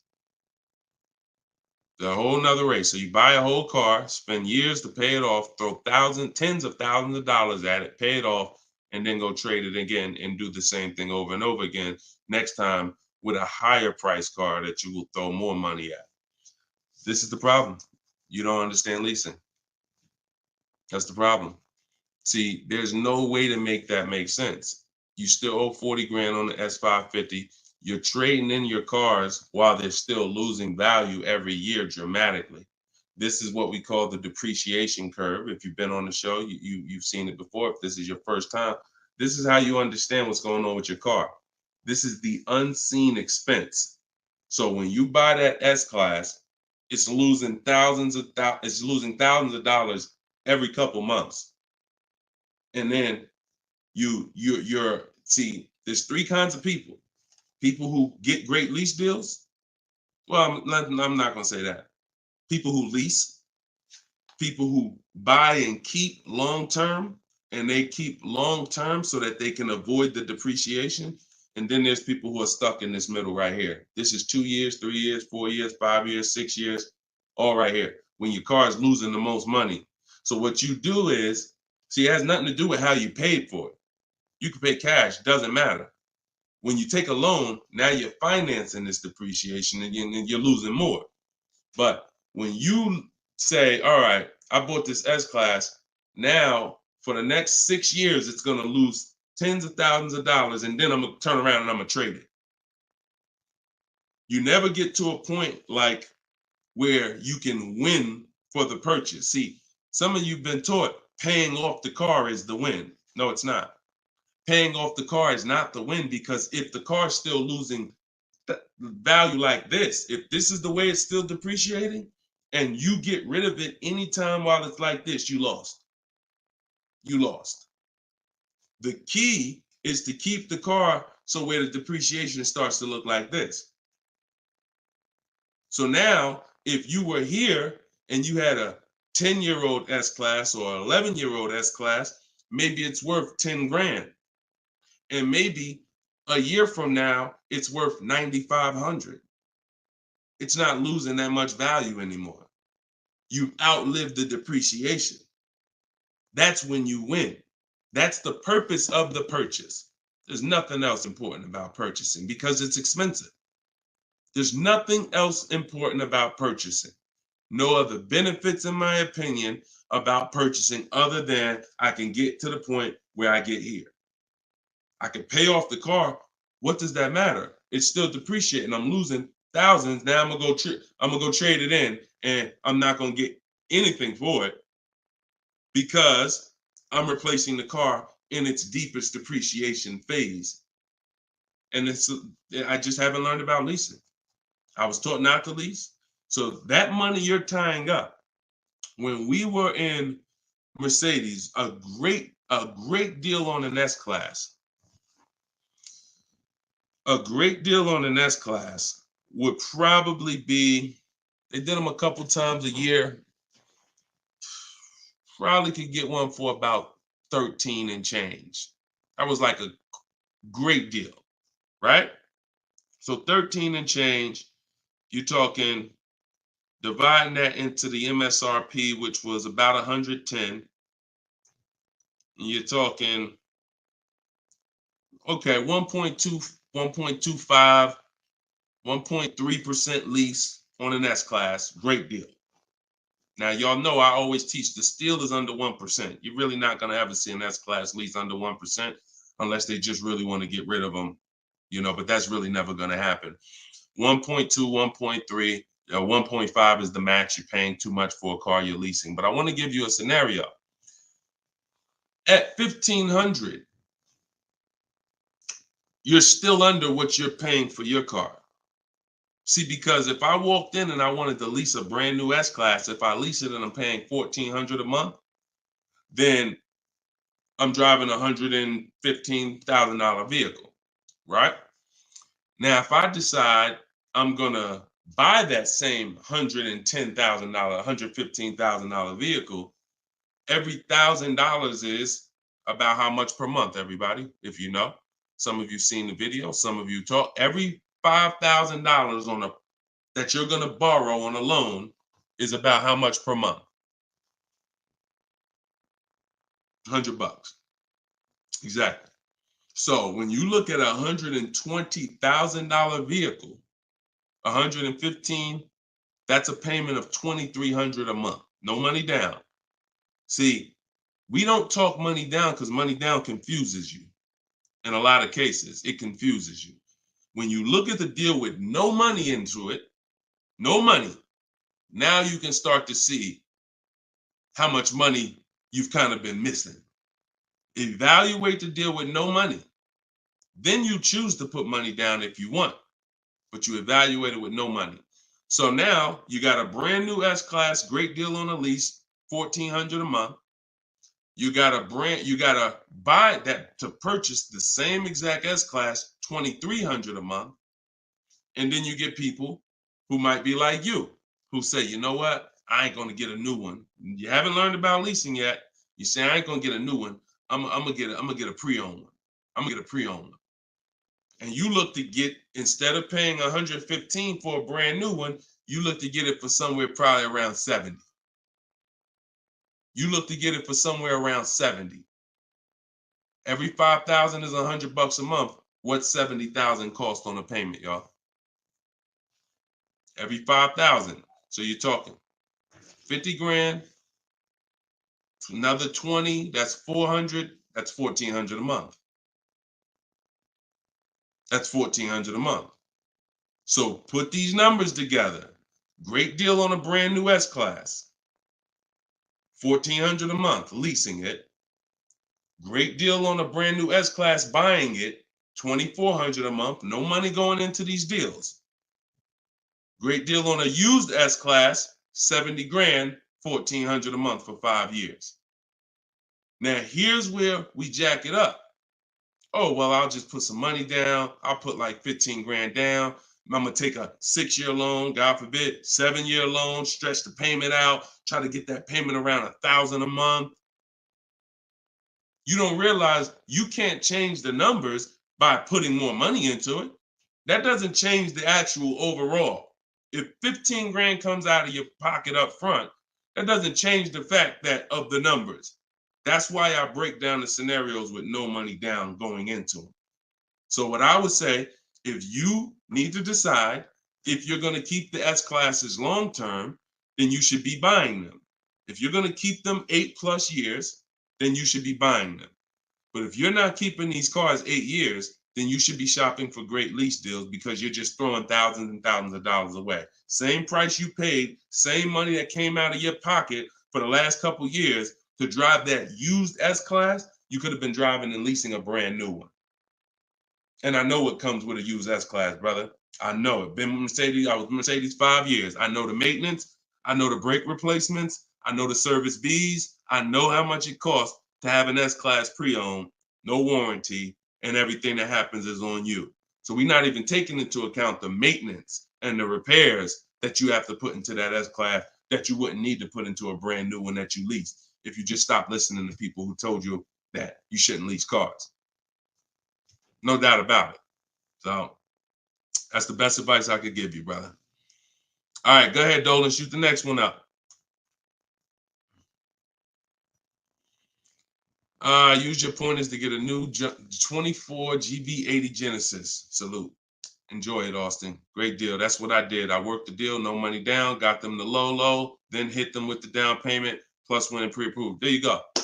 There you go. See, you're able to understand when you're shopping with no money down, no money going into the deal. Don't show me what anything looks like putting money into the deal. We determine if we want to put money into the deal later. Shop, get the best price on the car.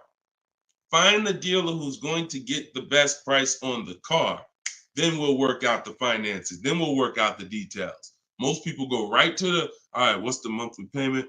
All right, what should it, how much should a brand new GB80 be? Depends on who you buy it from. Depends on what they sell it to you for. First things first, we got to find a dealer that's going to sell us the car for the lowest price. Good job, Austin. Congratulations, man. GV80 is a nice vehicle. Enjoy it. How much should CPO normally charge? How much should certified pre-owned normally be charged for Genesis G70? You haven't seen enough of them. So if I'm looking at a used, so example, I got a 2020 Infinity truck that I got year and a half ago. If I went in wondering how much it should cost without knowing, then the market's going to tell me. Now our goal is to get below market deals. So whenever we're getting below market deals, we are always we need to know what the market is first. You can't get below market deals if you don't know what the market is. So when we're getting offers on new cars, it's easy because we can see what the market is with all the offers we get. We get 5 offers, we get 7 offers, we can see what the market is.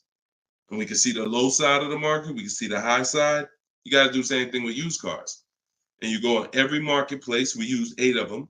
We use cars.com, Driveway, Carvana, CarMax. Some people say, oh, CarMax is, if they're, listen, I don't care if CarMax is overpriced 90% of the time. The 10% of the time that they're not, they're going to be in the runnings. You know, it's like Best Buy. I know Best Buy is going to be overpriced for electronics 90% of the time. But when I needed to get an iPad for my wife, Best Buy had the best price. So if these people need to be in the runnings or you're going to overlook some savings.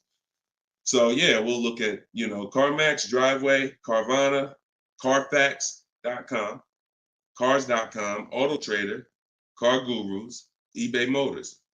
So we're looking everywhere there used cars. And then we're going to look and we're going to sort by lowest price to highest price to see where the low side of the market is. Then we do our narrowing down. I need to know what the low side of the market is. If it's 24, if it's 4, when I was shopping for my truck, the low side of the market was 30 to 31 to 32. That was the low side of the market. So when I saw it and I narrowed it down based on Carfax. This is how we narrow it down. This is my system. All in my book, all of what I teach, all of my live shows, this is our system. Narrow it down by title history, then service records, then accident history. Then we need to check the original MSRP. Can't get a good deal on a used car without knowing the original MSRP. How you gonna do that? Who's bought a used car in their life? Type the letter U. If you bought a used car in your life, type the letter U in the comments. Anybody who's bought a used car, type the letter U.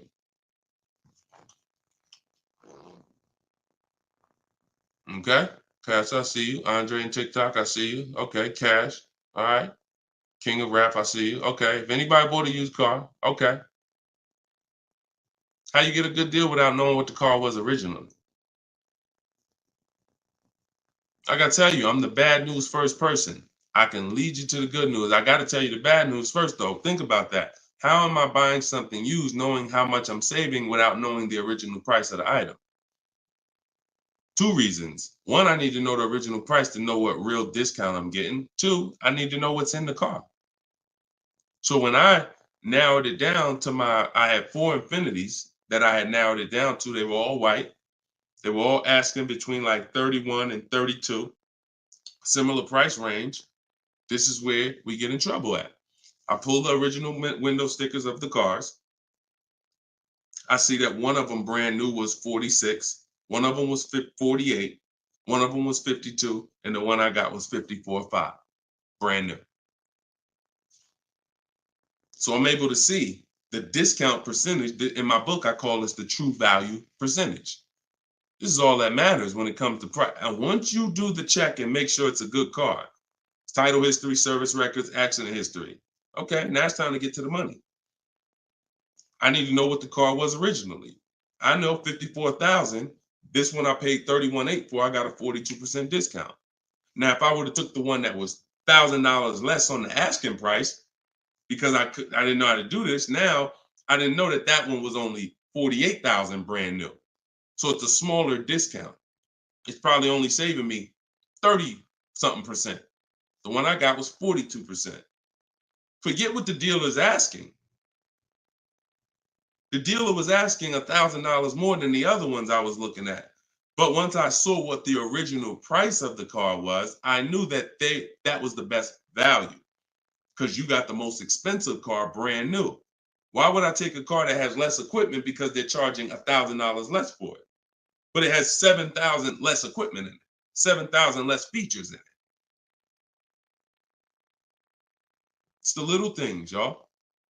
It's not the big thing. It's the little things that you're missing. And this is what we do. This is why I'm here. And for those who are willing to listen, we teach you how to do it the right way. These things you haven't been taught to do. And once you hear it, you're like, dang, that makes sense, right? How the heck? Why wouldn't I want to know what the new price was? Don't even know what equipment's in the car. I knew the day I got the car, it was an edition 30. I saw the original window sticker, remote start, all these features, backup cameras all around, black mirrors. I saw all of that because I got the original window sticker. These are the things you must do. And the last thing we do is we verify there's no bogus fees before we go to the dealer. Because some people will be in the lowest prices online, but they have no intention to sell the car for that price. They want you, they're depending on you to come in because they know other people will, untrained, no strategy, walk right in. Hey, I saw the price online. Okay, yeah, sit down, sir. Let me do these numbers for you. Price goes up by $5,000. No intention. So you wasted your time. I'm listen, God bless you. Yo, Deshone, I'll just walk away. I'd rather not walk away. I'd rather you not have to walk away. And when you truly learn the science and the right strategies of shopping online, like I'm teaching you, you won't be walking away because all you lose when you walk away. Still need a car, don't you? Somebody else just gonna buy that car. It's not like you like, oh, I'm gonna put a sign out. Nobody buy this car. They wasted my time. That car gonna sell. So it's best to learn, how can I make sure I never put a dealer in a position to waste my time? Because while you were at that dealer that was overpriced, the best price car was selling. Because the best price cars don't wait online. They 24, 48 hours, they're gone. So while you wasting your time with the fake dealers, the best ones are the car's gone. That was really the good deal. Okay, so you do all of this from home before you go. By the time you go to a dealer to see a used car, you should already know if that car drives the way I want it to drive, the deal is done. This is the best price online. And when I get there, I usually ask for $500 to maybe $1,000 off when I get there. Never over the phone. You have no leverage. Why would I call a dealer that I know, I've done my research, you got the best price car in the market, and call them and say, hey, could you take off another $1,000? No, there's no leverage there. You make sure there's no bogus fees. Then we go. We're there. We test drive. I like the car. Could you do another 500, 1,000? If they say no, you know they're honest. Hey, I don't have a room. Oh, hey, I just put the car online 2 days ago. Like, I haven't even given it a chance yet. I understand. I'll take it. See, you got to know when a deal is in front of you. And that's the problem. You don't have enough information to know when a deal is in front of you. So you're going to hesitate. And you're going to walk away from a deal because you think, oh, nah, dude don't want a deal, man. I asked him to take off $2,000. You can't take off $2,000. You didn't do your research. Because dealers use a tool called vAuto. They know where their car is priced in the market. vAuto tells them where every similar car is priced at online. So if they're the top 3 prices online, they run their business a different way. They want to sell cars fast.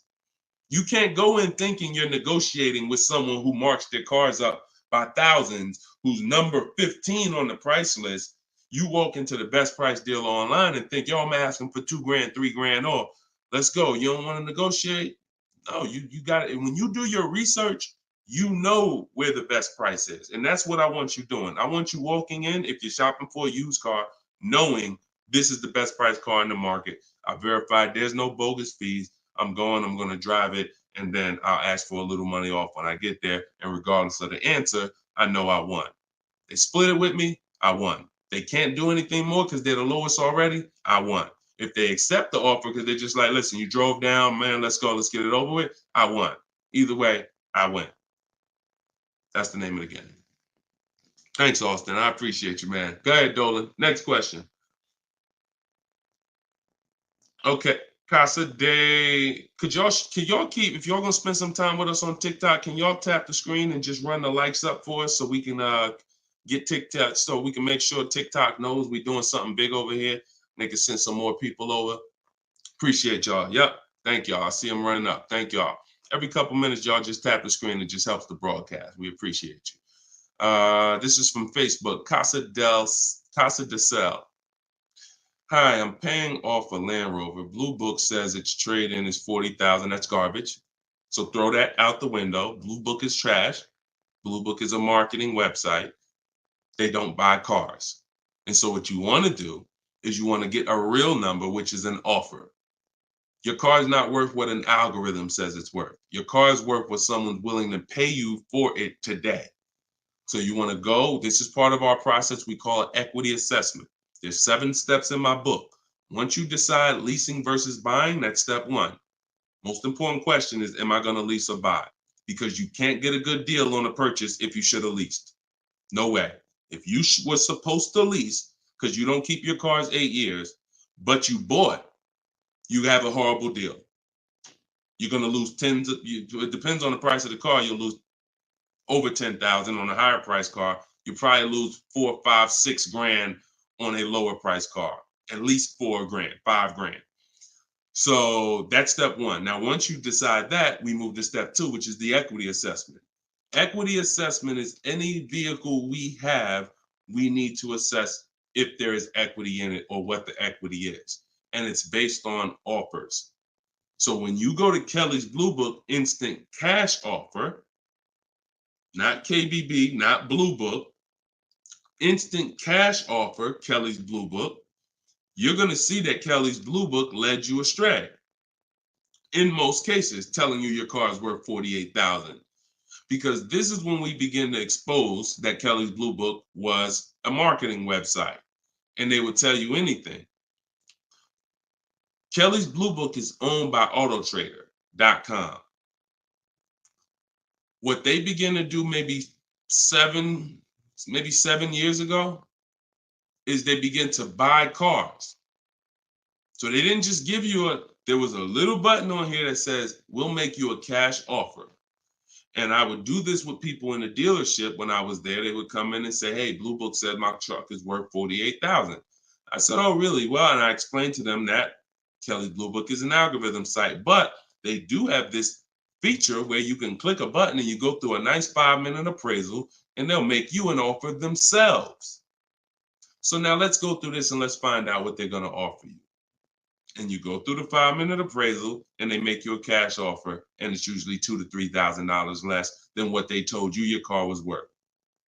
So they'll send you into a dealer fighting for a number that's not real, and you're looking unresearched, unaware, walking out saying, oh, well, I know my car's worth 48. So that's why we don't use them. And again, the offer you're going to get is from them. So it's not even like, well, oh, we don't use Kelly's Blue Book. And then, no, we use Kelly's Blue Book, the instant cash offer tool. And you're going to use that. You're going to use CarMax. You're going to use Carvana. You're going to use Driveway. You're going to use AutoNation, Sell My Car. And you're going to use Car Guru, Sell My Car. And this will take you about 20 to 25 minutes. You're going to get 6 offers because everything we do is a bid. And then you'll know what your car is really worth. That's the first thing. Before you think about what you're going to replace the car with, let's get the real most money for your car. Equity assessment. So do that first. Okay? Yeah, Kelly's Blue Book is trash, but not the instant cash offer tool. But yeah, we would be sitting there and the person will have their printout, like a number like that, 48,000. And then we go right through it and they're like, oh, wait, now they only offer me 45. Yeah, right? So if the people who told you your car is worth 48 is only offering you 45 for it, what does that tell you? Oh, go back to that site that they offered you 48. You see all those banners, see all those marketing banners and ads? Yeah, that's why they need millions of people to come there to have that make sense for them. All right, go ahead, Dolan. Next one. Right. This one's TikTok. Can I get advice on walking in a dealership with a check in hand strategy? Don't walk in with a check in hand. 80% of deals are overpriced, Andre. You can walk in with a check in your hand. If you get somebody who's really good, they're going to take the check. And that's the mission. Get that check out of your hand into our bank account. And if you're dealing with an 80% dealer, you lost. See, again, I'm giving you boundaries so that you can understand. If you break the boundaries, if you choose to go over the boundaries, that's fine. But I've been doing this for a very long time, and everybody that knows me, everyone that's close to me, be it here in New Jersey or be it in my group, they know that I'm the person who helps you save the money on cars. I would put my money against anybody that I'll get a better deal than you. Now, if you're shopping, I wouldn't put my money against any of my people who learn from me. Anybody that learns from me, I wouldn't bet that I could get a better deal than them. If we got the same time frame, we're gonna get about the same deal. But somebody who has no strategy, just shopping, going into dealers, I'll put any amount of money. I bet you $1,000 today that I get a better deal than you without even leaving my house. So I want you to be in that position because you don't know who you're dealing with. If you're in an 80% dealer, they knock off $3,000 for you, $5,000. You think you won? Look,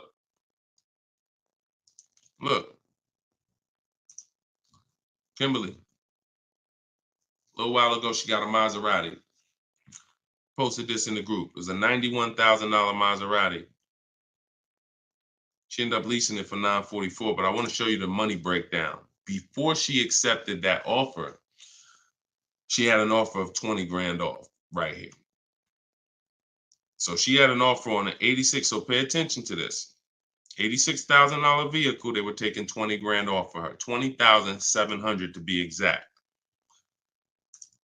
She ended up going and getting a $91,000 vehicle for $944 a month. So even a better deal. So she ended up saving more than 20 grand, more than 21 grand.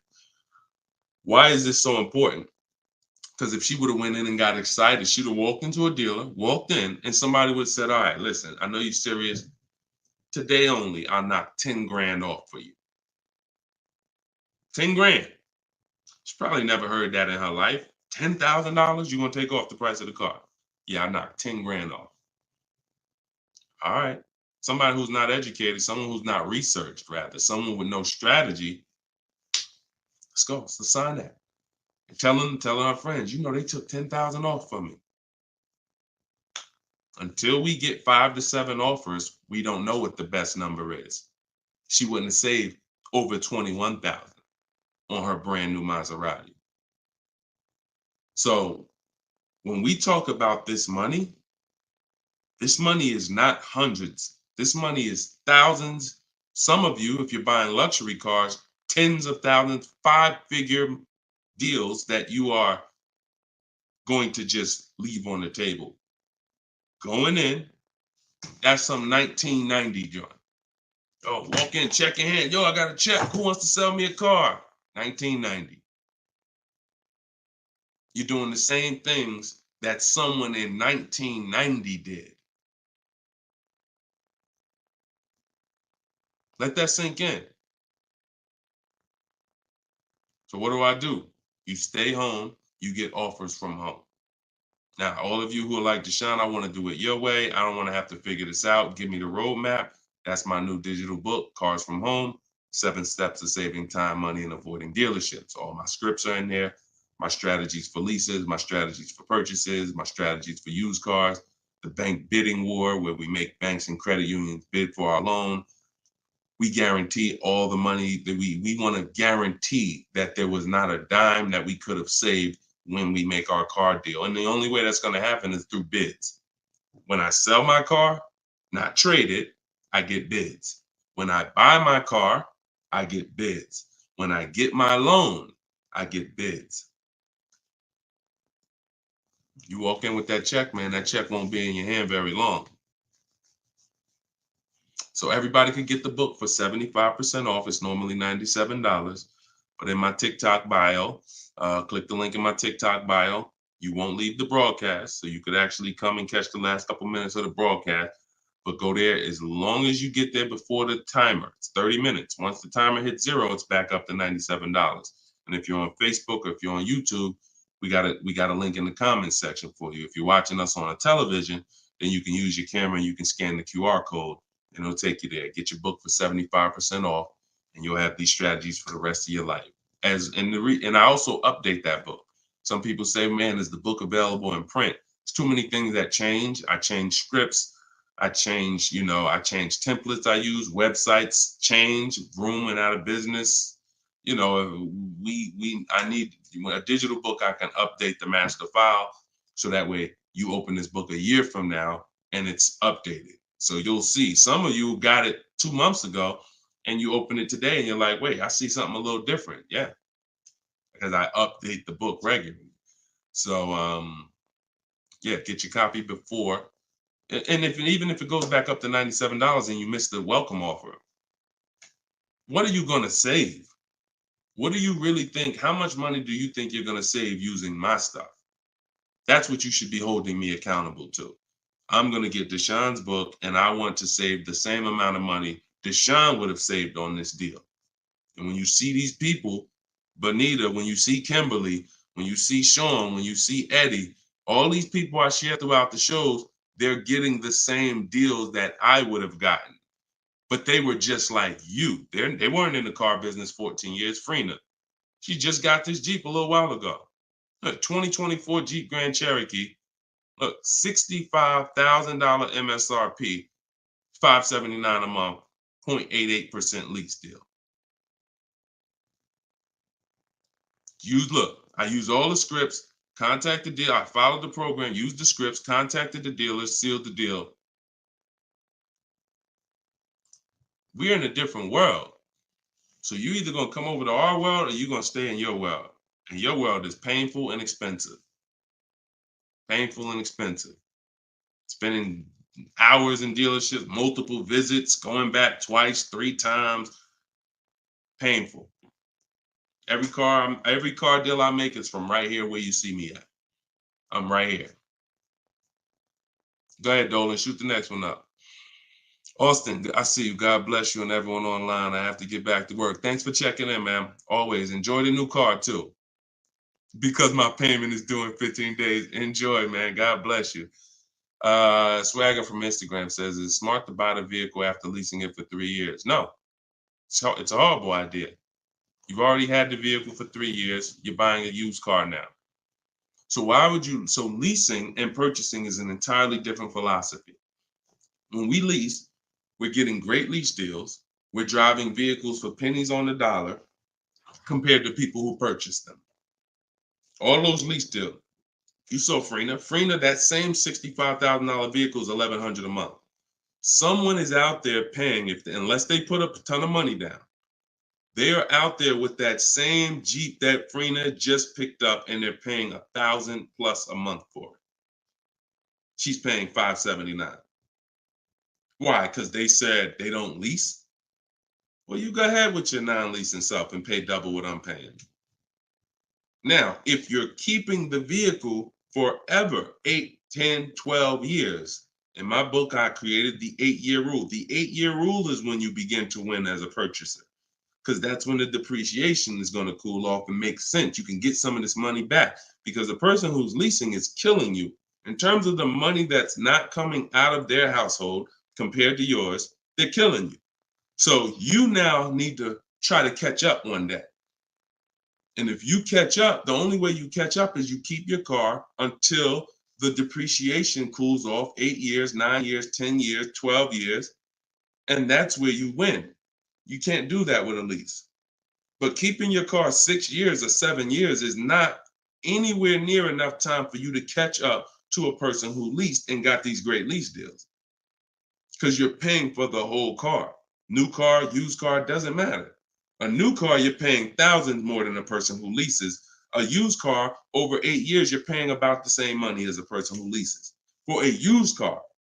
So by the time you go and replace that car, if you kept it 8 years, your car's already 11, 12 years old, 13 years old. Person been leasing, been driving brand new cars. So there's no comparison. It's great lease deals are here, long-term purchases are here, and everyone stuck in the middle is just losing thousands and thousands of dollars. I'm sorry to tell you, but if I don't tell you, no one's going to tell you. You buying cars, trading them in 4, 5, 6, 7 years, when they're still depreciating heavily, you're losing compared to people who purchase and keep long-term and people who get great lease deals. You're losing thousands. If you buy your lease, now you're switching and saying, okay, why do I want to buy a used car now? Because that's all buying a lease is. Let's take let's take the aspect out of it that complicates it.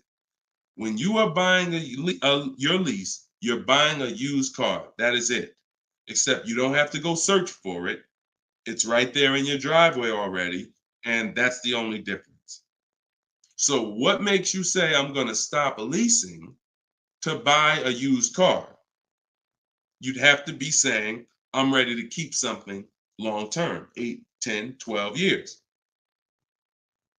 So if you're ready to keep something long term, then buy it. Because you're going to need to be committed to keeping it long term because you've already been driving it for 3 years. You've already been driving it for 3 years. So where are we actually going? You're going to look up in 3 years, 3 more years, and you're going to say, Dad, I had this thing 6 years now. Now, if you're like most people who buy their leases out, you're going to take a 6-year loan. Because in order to get a comparable payment to what you were paying for your lease, you're going to need a 6-year loan. So now you're going to look up that, just so you know, 6-year loan plus the 3 years you leased it, that's 9 years. Same car. Same car. So you're paying on the same car for 9 years. And then you look up in 3 more years and you're like, man, you know what? I'm ready to get out of this. Still got 3 years of payments left. Only scenario where you can pay on a car for 6 years, turn around and still have 3 years of payments left is when you bought your lease. Makes 0 sense. Makes no sense. Unless you're keeping forever. That's a different story. You want to keep it till the wheels fall off, then buy the lease. It's the only way it's going to make sense because you're paying so long on a car, the same car, you better be keeping it long enough to have it make sense. And that's not 5 more years. Your loan ain't even paid off in 5 more years.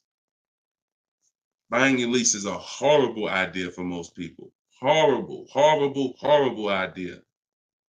And it's just because what you don't want to shop. You don't want to shop. You don't want to get in the market. Old strategies, you're scared. New way, sitting at home, get bids, let the deals come to you. Because that's what I see. I saw tons of people buy their leases for the last 3 years because they were just scared to shop. Oh, it's not now here. I don't want to. We've been making deals since the pandemic. Deals been out here for people who shop and know how to get deals. So unless you're changing your whole philosophy, I'm stressing to you how bad buying your lease is. All right. This one's Instagram. If I'm searching for a car, but I want a specific trim, should I search the entire market for only that car and the trim level I'm looking for? If I want a specific trim, that's the reason why I use the 25 to 5. 25 to 5 strategy in my book is what we do for new cars and leases. Because when you walk into 2 dealers, it's another reason about not shopping this limited way anymore. If you're shopping from 2 dealers, all you have is what they have.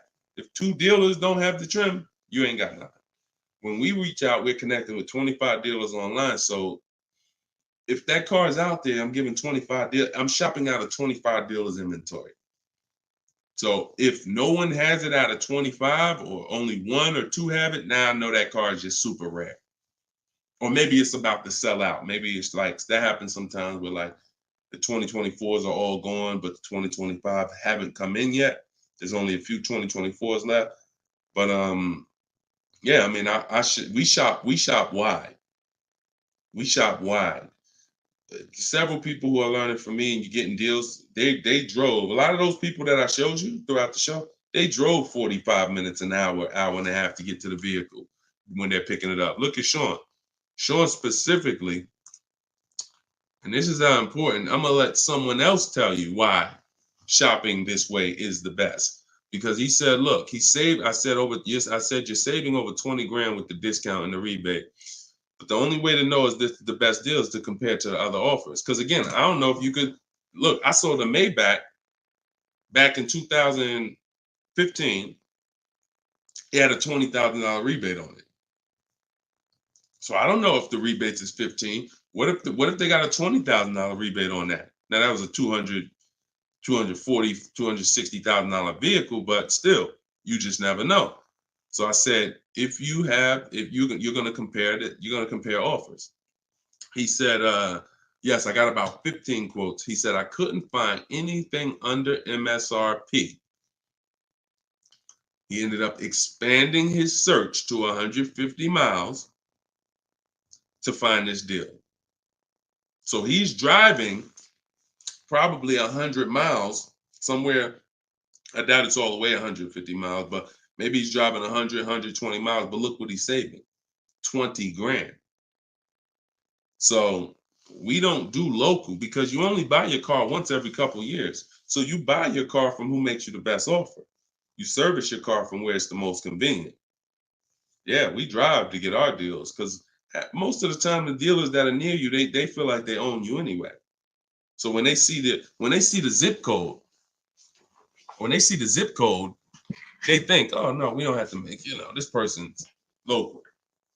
This person's 20 miles away. No, we're not gonna do nothing crazy. But when those people who are 100 miles away from us see us pop up on their computer, and they're like, oh wait, we could take a deal from our competition. All right, let's do this. Sometimes they'll beat the deal that your own local dealer won't get. Your local dealers are charging you the most money. Local dealers are hands down most of the time charging you the most money. Everybody close to you, because they just like you close. You ain't gonna shop. The statistics show you shop 2 dealers before you make a deal. That's what the statistics show. Look, right here. Let me show you something. When I tell you, look, no offense, I wouldn't be trying to help you if I could, but I gotta keep it real to you. This is all stuff we know about you. Look, how many dealers does the average person visit before buying? 39% future car buyers plan to visit at least 3. They won't, because the actual statistics show 4.2 websites a person visits, and then it's 2. It's actually 2. Hold on. Let's see where it's at. Only 1 in 3 potential. The answer's 2. I ain't got to tell y'all. People say, oh, I plan to visit 4 dealers. You ain't visiting no 4 dealers. You're going to get tired. Time you get to the 3rd one, you're going to be like, okay, this is getting old fast. I think we could get it over with. 2 is the answer.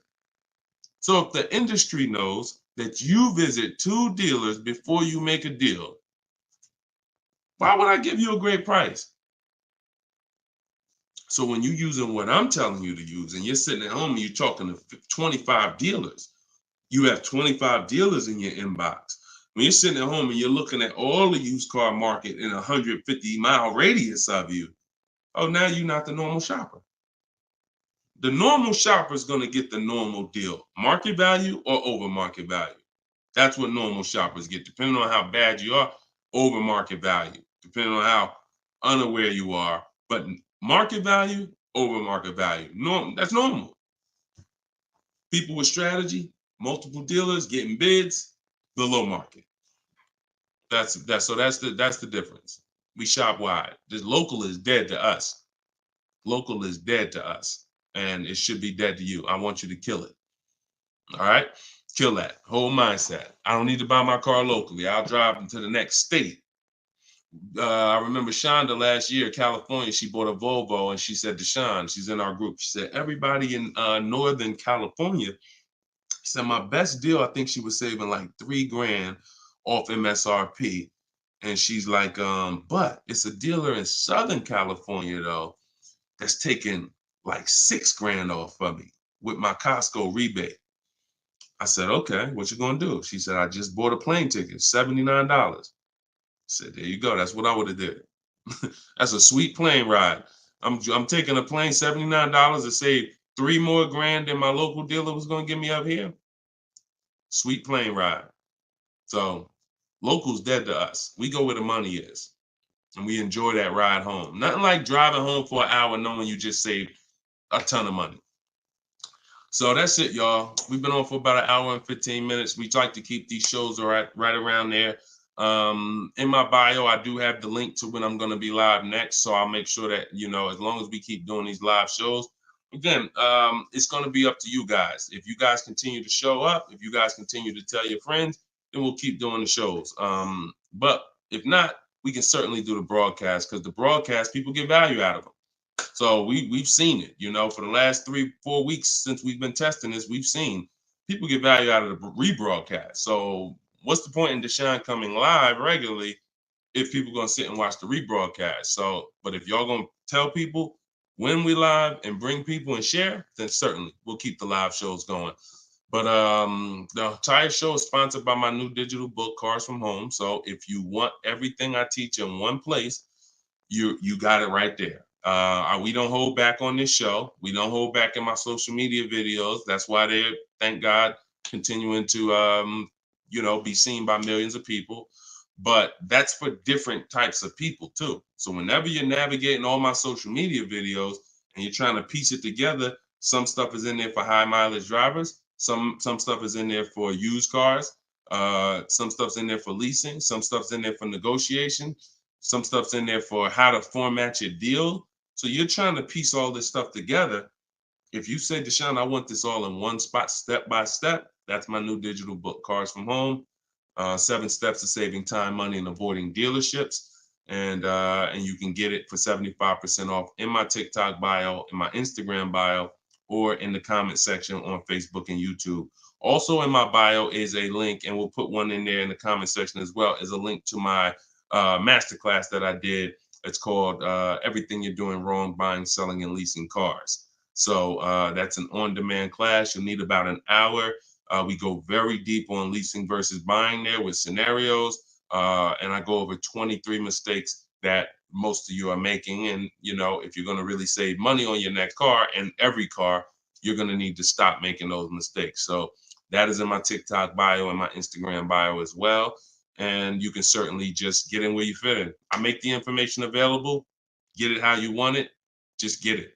All right. I'll see y'all on the next show. God bless you.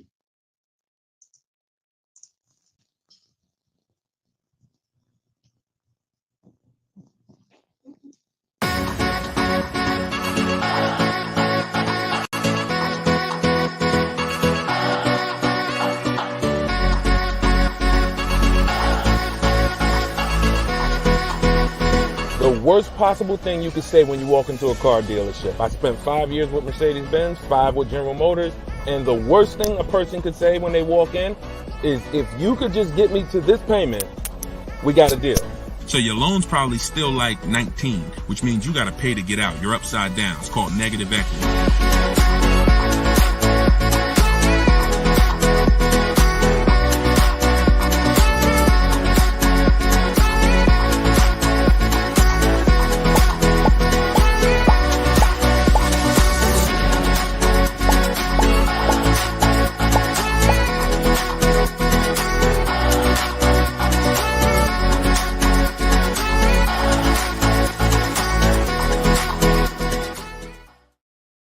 What's going on? Welcome, everybody. This is episode 9 of Car Shopping Questions and Answers. I'm your host, Deshone, publicly known as Deshone the Auto Advisor. We're live now on 4 platforms: TikTok, YouTube, Instagram, and Facebook. And this is our live show. It is Tuesday at noon. We do these shows throughout the week to make sure when you are ready to get car shopping information that no one else is going to give you, you know where to come for it. So you guys can start typing your questions while I take care of the housekeeping. We have Dolan in the background who'll be bringing your questions in. Shout out to the people running the likes up on TikTok. Appreciate y'all tapping the screen. I'm the author of the new digital book, Cars from Home, 7 Steps to Saving Time, Money, and Avoiding Dealerships. And I feel it's only right to start this show with 2 reports I got, which were great. I had somebody write us and talk about the deal they got on this 2024 Mazda CX-90. MSRP was $44,820. They got a $6,500 discount from home. Shout out to you, Tiffany. I appreciate it. This is what we do. And when we think, when we launched this live show a few weeks ago, my plan was my prayer rather was that people would take the book, use the book, write me your success stories so we can feature you here and feature your deals. These are below market deals. These are not advertised deals. And she got this by handling the process from home, getting multiple offers like we teach. We also had Barrett write his review on Goodreads. So we were 4.94, almost 5 stars. Book is outstanding, a must-have for anyone seeking to buy, lease, or even sell a car. It's presented in a very professional, easy-to-follow, step-by-step manner that covers every situation from buying, leasing, cash, credit, good, bad. Although I've purchased and leased several cars in my lifetime, I learned new tactics to obtain the best value for my money, and it even has a wish list, yes, to help you separate your wants from your needs. Come on, Barrett. Appreciate you so much. Everybody who wants to get your copy of Cars from Home, it's normally $97, but for the next 30 minutes, you can go to my TikTok bio or my Instagram bio, or we have a comment pinned for you guys on Facebook and YouTube, and you can get your book for 75% off. So you won't pay the normal $97. You'll pay $24. But once that timer hits 0, your price is $97, which is still a great price. So now that the housekeeping is done, we can start with the questions. And if you got the first one, Dolan, feel free to bring it in while I put the banner up for those who want to get their book. Okay, is it better to shop online or in person? Well, you have no leverage in person. In person, you're competing with a person who negotiates every day, 2-3 times a day throughout the week. You're no match. I don't care how good you think you are. The best trained professional is just going to be better than you. And that's because they do this every day. Now, the second reason it makes no sense for you is because from a leverage position, you can't put them against their competition. You don't know where the real bottom is. And so you're going to overpay. And even if you get a good deal, who's done this? Be honest. You leave the dealership and you're like, you think we did okay? You think we could have got a little bit more? Think we could have got a little bit more off? That's called buyer's remorse.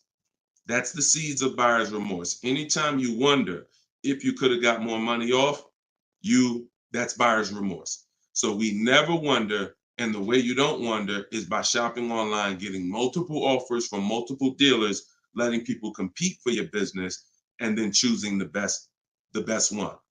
And if you really think about this, this is how you shop for everything in life.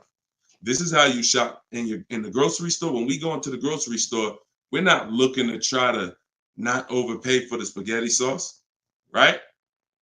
We're not looking at hoping that we don't overpay for the grapes today, or let's use for the potato chips we're going to buy, because we already know there's so many options and there's so many people that are competing against each other to sell us something. And that is how you guarantee your best deal, when you have multiple people competing. So when you are leasing a car or buying a car, you need to get at least 5 bids. When you are buying a used car, you need to be shopping wide. You need to be shopping within 75, 100 miles of you. And that's a minimum. And then you need to be looking at all the websites that have used cars, so that by the time you make your decision, you've seen so many options, so many offers, that you have 100% peace of mind. Now, that's just when it comes to buying the car. When it comes to replacing your car, because some of you know there's a word we don't use, it's a T word. It's 2 words we don't use. One is trade, one is down payment. Because we sell our cars, we don't trade. You never get the most money for something trading it. I don't care what you have. You got a baseball card, You trade that baseball card for something, you're not getting the most money for the baseball card. How do you get the most money for the baseball card? Put it on the market. Put it on the open market and let the buyers come to you and see what the best offer is. Never going to be from a trade. Now, the only time we do have to trade is if you're in a negative equity situation. If you're in a negative equity situation, then, and you have too much negative equity, you're going to need to do a trade if you can't pay the difference. But other than that, you know, these are the things that these are the things I want you to etch into your mind. We don't trade, we sell, get bids. We get, when we get our loans, we get bids. And when we buy our cars, we get bids. That's how we guarantee that we get the below market prices that other people aren't getting. Okay? Go ahead, Dolan. If you got the next question, shoot it up. Okay, this one's from Instagram. What fees are included when you buy a car from out of state? I mean, if you're buying a car out of state, standard fees are, if you are purchasing a car, purchasing, not leasing, standard fees are tax, documentation, DMV. Tax, documentation, DMV. I've worked for a handful of dealers in my life. I've never once had fees that were outside of those fees. Never once. Shout out to y'all running the likes up. Could y'all keep running the likes up on TikTok? And shout out to the sharers. You know we appreciate you. Thank you for sending your friends. Thank you. Listen, you should at least be tagging your best friend. Whoever your best friend is, and hopefully we all have at least one. That's the person you should be tagging. They'll thank you. No one's gonna get mad at you for sharing my stuff with them. I guarantee you that. But shout out to the sharers. I appreciate y'all. So when you are, so that's an indicator. Any dealership that is making up these fees that have run rampant over the last 4 or 5 years, prep fees, marketing fees, internet fees, low jacks, we call that padding the deal. You know, you're just packing on stuff, and what you're doing is you're leaving yourself room to negotiate. We don't like to buy from those dealers because those are 80% dealers. I saw somebody ask yesterday on the show, what's an 80% dealer? We didn't get a chance to get to that question. 80% of dealers will overcharge you. It's a competition. So what you're trying to do is find the dealers who are the best prices. And the 20% are the great people. They're the honest ones. They're the ones who are not afraid to compete. These are the people we want to buy cars from. And so once you find the honest dealer, but you can't walk in to find them. You have to sort for them. Because if me and you are standing next to each other on the street and there's 10 dealers in front of us, and they say to us, 8 of these dealers are overpriced. 2 of them are the best price, but there's no label on them. What's the odds that we're going to walk into the 2 that are the best price? Not really that good, right? But if we're at home and we're talking to all 10 of those dealers at once, we're going to reveal who the 20% is. So that is our goal. Our goal is to always find and buy from the 20% dealers, and we let them come to us through online bidding, through online shopping, never through walking in and dealing. Because if you're dealing, as I said, with a dealer who has padded that deal so much, you go look at that deal and there's $4,000, $5,000, $6,000 in made up fees to pad the deal. There's no amount of discount you can get where you're going to get a below market deal. They've just set it up that way. I could take off $5,000 for you, make you think you won. You're still not below market. So that's the psychological things you have to understand. And that's why we shop from home. All right, shoot the next one up, Dolan. Great question. All right, good question. I see Instagram coming through with some great questions today. Keep typing your questions. TikTok, if my lease is expiring, can I go finance a new car? Is there equity in my lease? Well, the first thing you need to do if you decide, well, first of all, you got a little switched up there. It sounds like you're trying to go from a lease to a finance. That's not usually normal. What's normal is you go from a finance to a lease. Because a lot of you who found out that you're not keeping your cars 8 years, you're breaking the 8-year rule, you're overspending by thousands of dollars because you were taught never lease. So a lot of you have found out over the last couple weeks of shows, or maybe you watch videos, or maybe you went to my masterclass and you found out that that was bad advice. Not only was it bad advice, it was very expensive. It has cost you more money than you should even calculate. It doesn't do you any good to calculate how much money you lost not leasing when you're not a long-term person. But that's the more common path, finance to a lease. To go from a lease to a finance is a different mindset. You go from getting cars, paying a very small amount to drive brand new cars, and then transitioning to a finance. So first step, my process is 7 steps. The first step is always to choose leasing versus financing. Good. Thank you, Mr. Silva. I appreciate you. Shout out to everybody tagging on TikTok. Appreciate you. That's the first step. I call that the most important question. So for everybody's on here who's car shopping, if you're car shopping now or you will be in the next 12 months, type me in the comments.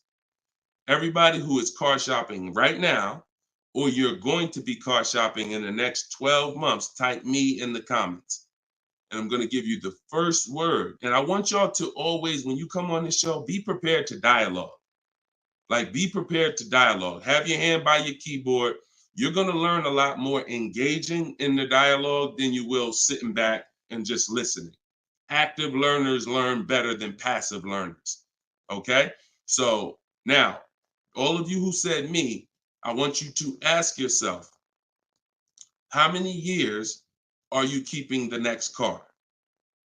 Because this is the lease versus finance question. This is the lease versus buy. I'm not going to say finance because some of you are going to pay cash.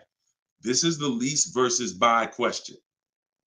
How many years are you keeping the next car? Gary said forever. Okay, there we go. So that's a good indicator till the wheels fall off, Joseph on Instagram. I see you. Okay, here's the question. 72 months. Okay, that's 6 years. You shouldn't be buying, Frankie. And I'm going to tell you why in 1 second. As long as it lasts. Now, when you want to try to get a little bit more specific than that, because sometimes you'll buy a bad car. It only lasts 5 years, where if we know we're going to keep this thing long term, we want to make sure we buy a car that's a quality car. That's what we want to make sure that we do. Buy a car that's a quality car. All right. So let's do, okay. So all of you, if your answer, I see you, Andrew, you 6, I see Teresa 10. Okay. Now, here's the rule. I call this the 8-year rule. The 8-year rule is based on when cars lose the most money. So it's not based on, see, some of you have been taught you pay off your car, get the title, do whatever you want. You want to trade it in, do what you want. I'm here to tell you that that's cost you because you don't understand the unseen expense. And the unseen expense is the one that's hurting you. That's depreciation. So the first thing you're trying to get when you're deciding I want a car is, how am I going to avoid big depreciation? Big depreciation. You buy a car for $30,000 today. What is it worth in 3 years? Even if you don't drive it. See, this is these are the things that you've been, oh, well, I want to buy a car. I drive as much as I want. But even if you don't drive a car, if I sat a car right outside your house right now and said, Lily, this car is worth $30,000, and you said, Deshone, I don't need a car. I already got a car. And I said, but it's yours. Here, it's yours. It's worth $30,000.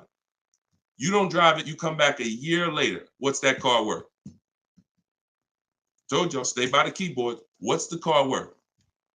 See, we're going to dispel this myth right now, because some of you don't understand, because of what you've been taught, that you think, oh, if I buy a car, I could drive it. I don't pay for the mileage.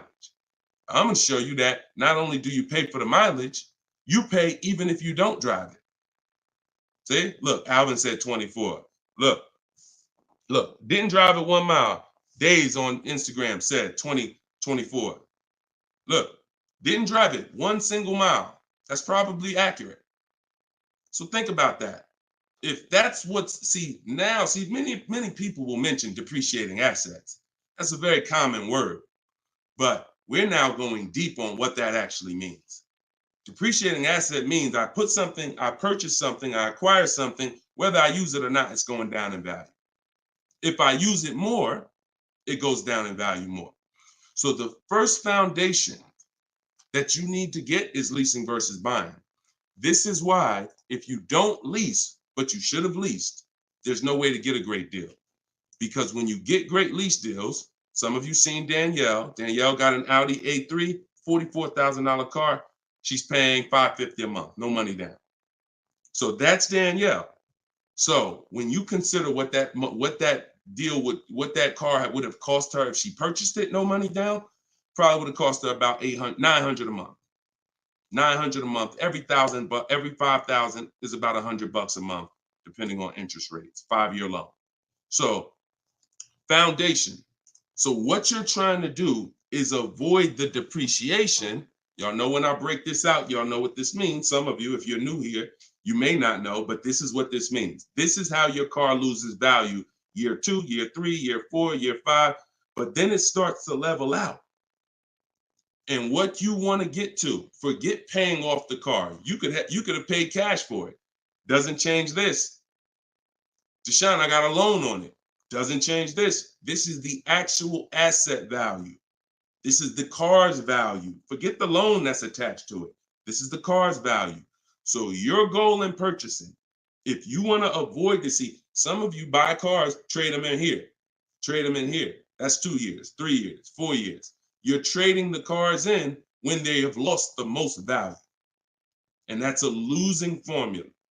Now, there's 2 ways that we avoid this. One is long-term ownership. Who has a car outside? They've had it for more than 8 years. More than 8 years. Type me if you have a car in your driveway or in your household, you've had it for more than 8 years. Type me. I see you, Gary. Okay. Okay, I see you, Sergio. All right, more than 8 years. I see you, Twill. Now, this is where you win. Here's why. Your car is no longer losing value like this every year. Now it's only losing a little bit. Now it's only losing a little bit. You beat depreciation. See, the goal with a purchase is to beat depreciation, not pay off the car. You could pay off the car and still lose to depreciation because you replaced the car in the early life cycle. So if you are not buying the car with the intent to keep it long term, 8 years, there's no comparison to a person who's leasing. So there's 2 sides. One is the people like Danielle. One of the people who are like, Deshone, I'm not keeping a car 8 years. You should be shopping for aggressive lease deals, not normal lease deals, below market lease deals. That's what I teach. Or you should be purchasing, getting great deals, below market deals on purchases, new cars, used cars, with the intention to keep them long term. That's it. So that's all step 1. I call that the most important question. That my book is broken down into 7 steps. It's called Cars from Home, 7 Steps to Saving Time, Money, and Avoiding Dealership. Step 1 is the most important question. That's what we just hit on. It's the leasing versus buying, because you need to pick a side and you need to have a long-term plan based on what side you're picking. You can't be stuck in the middle. Stuck in the middle, you're going to lose all the money. You lose all the money stuck in the middle. Purchasing cars, flipping them in 3, 4, 5 years, you're losing all the money. Buying your leases out at the end, you're losing all the money because you're mixing the 2. Lease or buy long-term. This in the middle right here, that's the danger zone. Everybody clear on that? If we're clear, type clear. If we're clear, type clear. All right? This is Monday's live show. But wait, what day is it? This is Tuesday. Tuesday's live show, 12 o'clock. So whenever y'all don't see the banner on the show, then you know it's live. If you see the banner that says when we're live, then you know it's one of our rebroadcasts. But if you don't see the banner, that means we're live and you can start typing questions. All right, clear. All right, everybody's clear. Now let me hit the second part of Frankie's question. Okay, and for those who just came on, everything I teach is out of my new digital book. It's called Cars from Home. And you all can get it for 75% off. It's normally $97, but in my TikTok bio, in my Instagram bio, and in the comment section on YouTube and Facebook, we put the link there for you so that you can get your copy for it. You won't pay the normal $97, but you only got 30 minutes. It's a welcome offer. Once that clock goes down, to 0, your price is $97, which is still a great price. You saw how much money Tiffany just saved on her new Mazda, just using what's in the book. Saved herself, I think, $6,000. So go ahead. Oh, no. So, and then you move into the equity assessment. So once you decide, Frankie, which you already said you're only keeping the car 72 months, you should not be purchasing. Because if you purchase, we already went to what's going to happen. You can't win keeping that car 6 years and then replacing it. So you should now be doing your equity assessment, which is calling your bank, get your payoff, and then you're going to go to the cash buying websites. Don't use algorithm sites because they're worthless. Car Guru, Sell My Car, CarMax, Carvana, Driveway, AutoNation, Sell My Car, AutoNation, Sell My Car. 6 offers, 3 are from dealers, 3 are from online buyers, and these are the best offers you're going to get. They'll cut you a check the same day. That's our bidding system. That is how we do our equity assessment. We do not trade our cars in because we're not going to get the money that they're worth trading, which I hit on earlier. All right. I know we got a lot of questions being typed. Dolan, you can shoot the next one in. Okay, this one's from Instagram. I'm looking to lease a GLS 450. Does Mercedes have any third-party restrictions on selling your lease? So I wouldn't concern myself with that. I'm going to tell you why. That's like trying to think about the purpose of equity on a lease is a bonus. Shout out to y'all running the likes up on TikTok. Appreciate y'all. If y'all could keep tapping the screen every couple minutes, if you could just give it a little tap, tap, tap. That just keeps running them up. Just every minute. Every time you hear something and you're like, oh, that was good. Tap, tap, tap. And it'll just keep the likes running up. Keep TikTok notified of what we're doing over here. So you never want to base the car you're going to lease on if it's going to have equity at the end. The benefit of leasing is driving cars for pennies on the dollar compared to what people purchasing them. And you're avoiding depreciation that people purchasing the vehicles are going to take. That's the benefits of leasing. Now, there's a lot of other benefits too. I mean, you're driving a new car. You're under warranty most of the time. Depends on how many miles you drive. So if you drive, 12,000 miles a year, most bumper to bumper warranties cover that. If you drive 15,000, maybe you won't have a little bumper to bumper at the end, depending on what you choose. Mercedes has a 4-year 50,000 bumper to bumper. But the benefits of leasing are what I just laid out. Equity is a bonus. We don't want to look, equity is not something we ever want to base the vehicle we're going to lease off of. It just doesn't, it's too many market changes that could affect it. A car could have high resale values now, and then in 3 years it doesn't, which means any equity will be eliminated because of the 3-year-old used car market. So you don't want to shop like that. You don't want to shop like that. Focus on, and what I teach in my book is you're going to pick 3 vehicles. Good to see you, Judith. You're going to pick 3 vehicles because leasing, it's so easy to get a great deal purchasing. So easy. On a new car, forget about it. The bids, forget it. We're going to find the 20% dealers.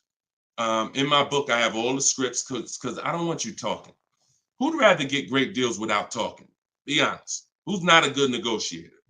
You're not a good negotiator. Type not me. Like you just be honest. I don't ever want you to put yourself in a position where you need to talk.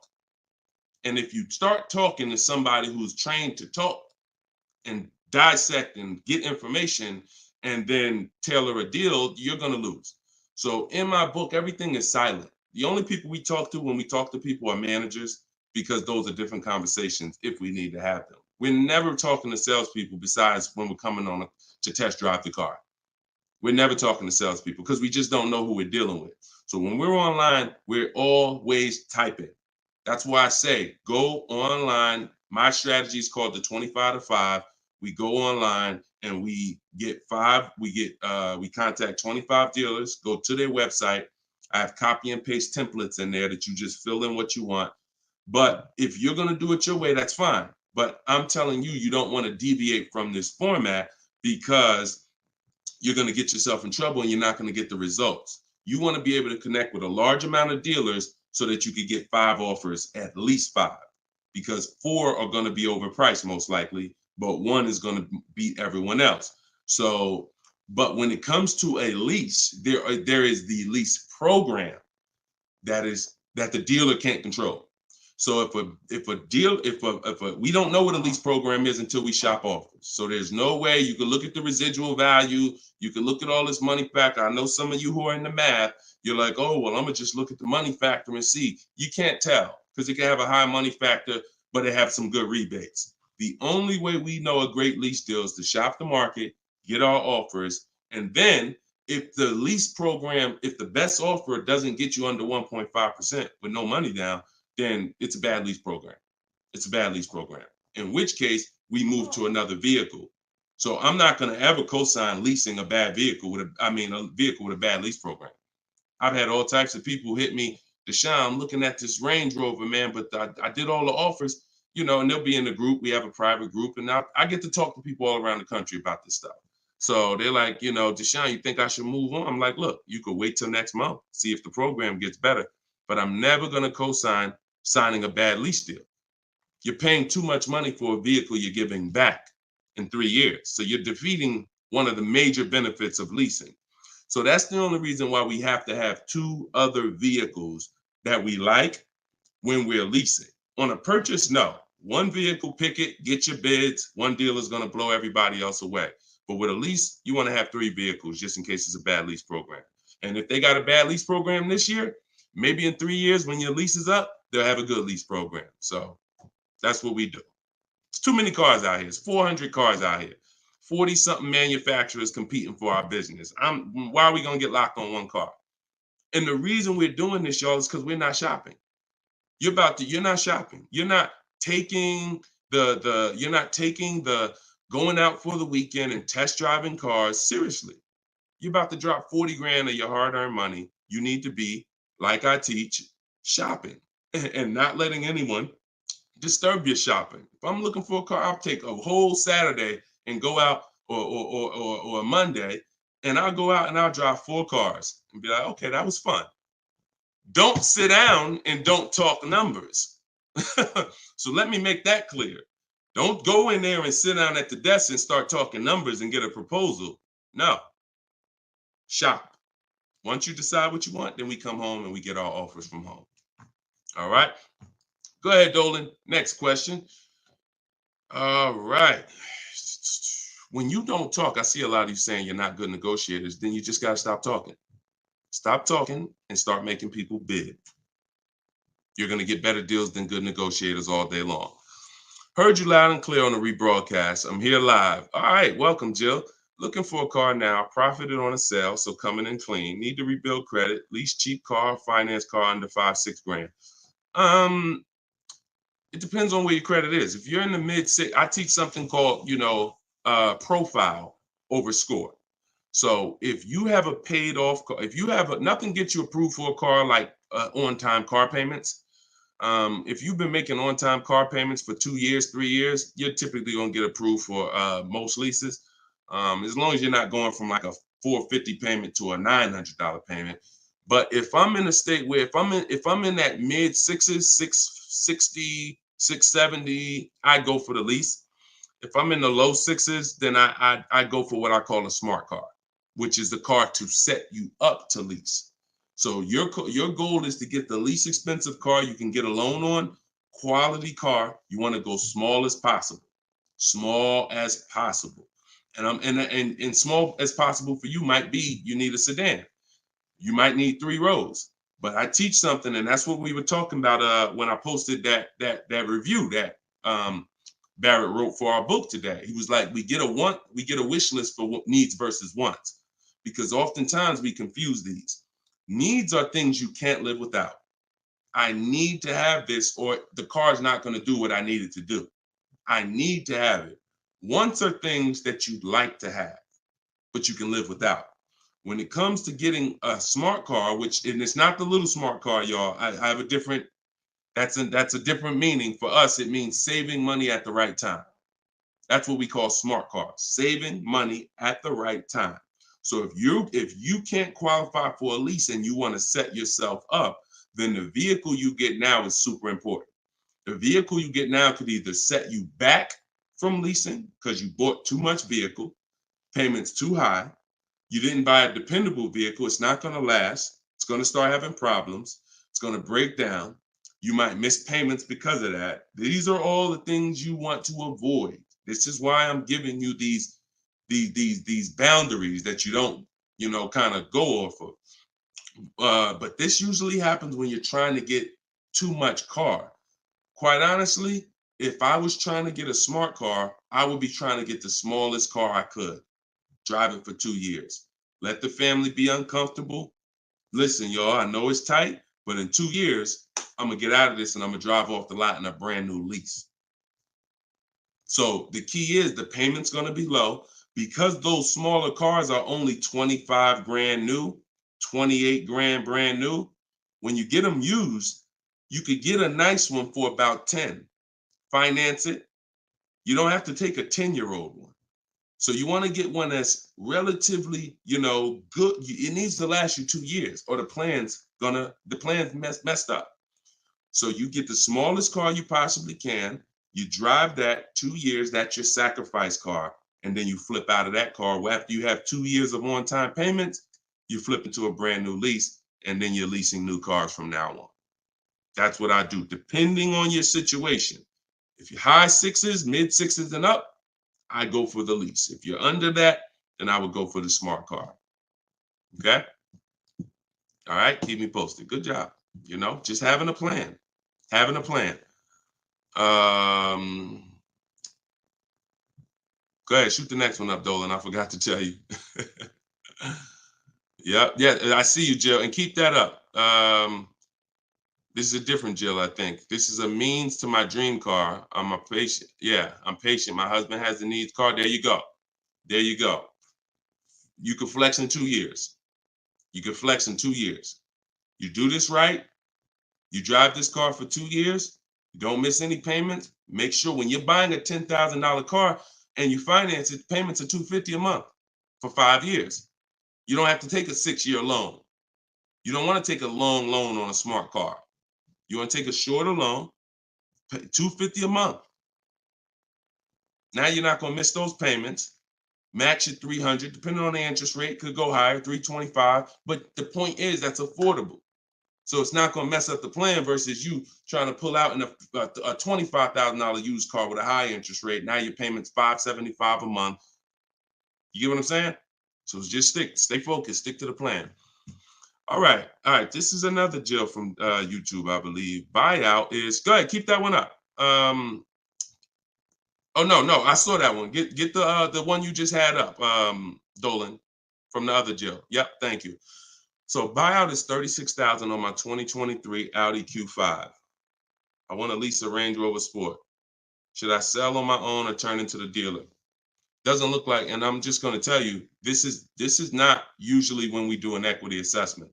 Now, if you can get out, break even, great. You're driving a 2023 Audi Q5. I don't know who told you that you could switch cars that fast, but it doesn't happen that way. And so the only time in history that we've been able to switch cars that fast is when there was a once in a lifetime seller's market, 2021, 2022, 2023.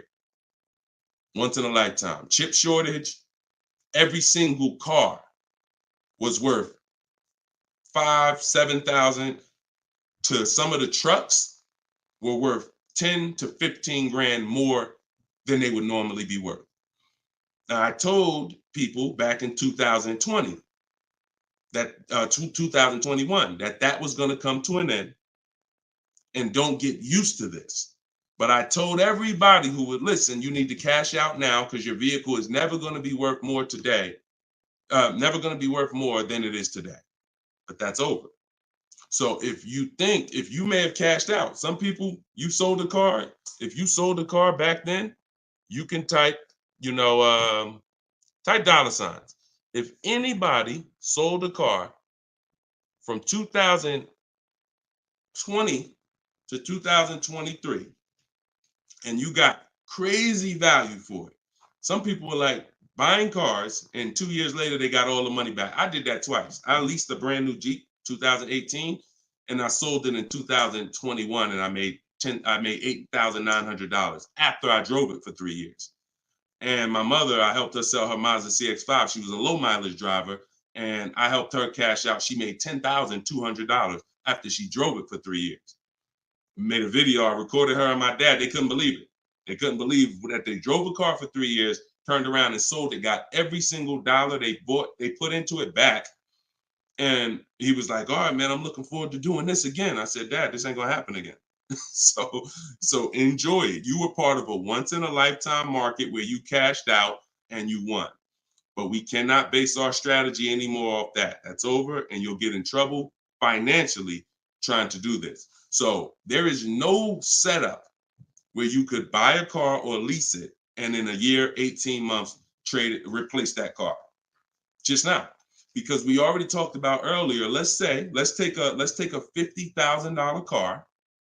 A year later, if you don't drive it 1 mile, what's it worth? Didn't drive it 1 single mile, just parked it right outside your house. 43, 44, max, absolute max. So when that car is losing value like that, whether you bought it or leased it, the asset, it's what the car is worth. Forget about the finances attached to it. You can't, and look, if it's a Jeep Wrangler, if it's a car that has a high resale value, like a Jeep Wrangler or a G-Wagon, these are top 10 best resale values in the world, then all I'm gonna do is after I lease it, I'm just gonna sell it and I'll make the equity.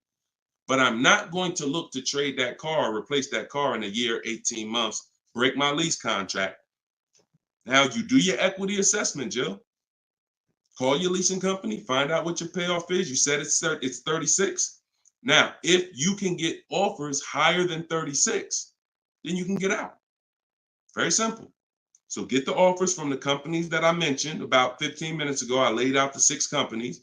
But when you lease, though, you must put no on those websites. It's going to ask you, do you have is the vehicle owned, leased, or financed? You want to put owned, because something triggers on their websites. They think every lease has a third-party restriction. Most of them do, but if you just want to find out what the market value is for your car, and if you could get out and make some money or break even, then yes, you can jump out, no problem. But if you see that your buyout is this and all the offers are below that, then what you're now about to do, even if you say, because some people will say, all right, well, I'm gonna walk in the dealer, see if they can work a better deal than that. No dealer is going to give you more than the online buyers. So if you run those online quotes and all of them are less than your payoff, all a dealer is going to do is take the negative equity and the desperation for you to get out and roll that negative equity over to your next vehicle because you're desperate to get out for no reason. So that's the real. You can do what you want. I would suggest you don't get out of your lease. You don't break a lease contract until you can financially do it, which means I can break even, I can sell, and I can get equity, or either break even. Break my contract, but I'm not coming up with a dime because a dealer bought my car and I'm out of this thing. That's the only way I'm breaking a lease contract. I'm not rolling negative equity. I'm not going to create negative equity in a lease to get out of a lease early for no reason. It just doesn't make financial sense at all. All right, no problem, Jill. Happy to help. Happy to help. Okay, so that's step 2. See, the equity assessment step, guys, is so important. See, because it's the foundation of our deal. So when you look at step 1, the leasing versus buying question, how many years do you keep in the car? 8-year rule. That's step 1, super important. Foundational of your deal. As I said, you can't get a good deal if you purchase, but you should have leased. Impossible. You got a bad deal. I don't care how much money you get off. Now, second step is if I have a car to replace, I got to do an equity assessment because I need to know, is this car that I'm in going to be going to prevent me from making a move right now? Too much negative equity, I'm prevented from making a move right now. If I can get out, make some money, now I got some money. I can sell. I can put money in my pocket, put it in my bank. That means it's an asset. It's a blessing to me. So your car that you're in could either hinder you from getting a car or it can help you get the next car. That's why we always do the equity assessment before anything else. All right. I don't know why I'm frozen on Instagram. All right, go ahead back in, Dolan. Next question. Okay, now I'm back. I see. I'm just monitoring Instagram. Okay, and just so y'all know, everything that I'm teaching is out my new book. And look, I want to show y'all this. And before, keep that question up. Look, here we go. Boom. Look at that. 4.94. Thank you to everybody. We're higher now. I think we're up to 35 ratings, 28 reviews. So thank you to everybody who's reviewed the book on Goodreads. Appreciate you. And thank you for everybody who's using it. Make sure you are writing me with your success stories. Show me your deals so that I can post them just like I posted Tiffany's deal. But everybody can get the book. You can get yours for $90. It's normally $97.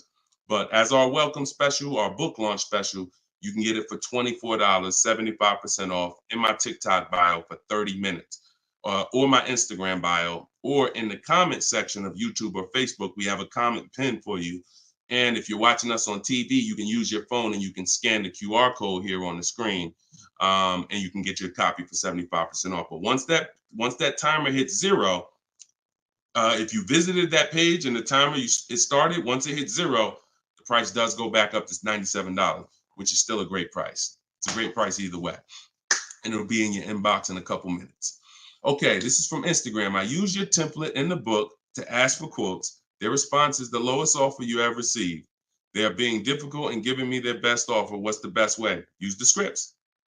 It's just conversation. Hopefully you listen and you have a separate email, because you're not going to have intelligent conversation with 5, 7, 10 dealers mixing personal emails. So every part of the system is important, having a separate shopping email. So everything in there is dealers. And now everything they're saying, we have a response for. Every single thing. It doesn't matter. Don't expect 80% dealers to be easy. Expect them to, hey, can we have a conversation? Hey, when can you come in? Hey, this be a whole lot easier if you're here. See, what we already know is we've given them all the information they need to give us a quote. So the best thing, or the stages we move through in our conversation with dealers, is who has a car that I want. That's first. Our first set of scripts is designed to weed out the dealers who don't even have a car we want. Nothing to talk about. Nothing to talk about. So there are dealers who won't tell you they have a car. That's why we have scripts. Hey, when can we talk? I'll be handling my whole purchase online. Can you confirm if you have something that matches? Every one of my scripts ends with a question. If you're not going to use my scripts in my book, then you make sure every email you write should end with a question, never a statement. So what you're sitting at home and you are copying and pasting. Very simple. Everything they say, we have a response, because I use those scripts. I'm from inside the dealers for 14 years. I know those scripts. Hey, it'd be easier if you were here. Hey, we only do business in person. Hey, when can I get you on the phone? I promise it won't take long. All of the stuff they're going to say. Hey, we only quote in person. None of the people I'm talking to have said that. So should I remove you from my list? Always ends with a question. So your expectation may be, you thought by sending all the scripts, you were just going to get, oh, quotes coming in, everyone doing this. No, that's why we have scripts, because we keep the conversation moving forward. Everything they say, just go to the script, open the template. And just so y'all know, in my book, one of the best reasons why it's a digital book is because I link you to videos and I link you to documents, and that you can copy and paste. So that what this person is talking about is the templates and scripts that I've created for contacting and having these conversations with dealers. So, but everything you are doing, everything they're doing is very predictable. You just change your expectation. I'm going to talk to several people and I'm going to weed this down to 5 offers. And out of the 5, one of them is going to beat everybody else. And then I'm going to use my counter offer calculator that Deshone made to send the counter offers and close my best deal. Take all the emotion out of it. Take all the emotion out of it. You should be emotionless. Nobody can hurt you. All right, you're at home in your living room. All right, go ahead. Mike said nobody gives us this info. I sold cars and the dealership wouldn't even give us any insight. Trust me, Mike, I understand, man. That's why I love the 20% of car salesmen and dealers.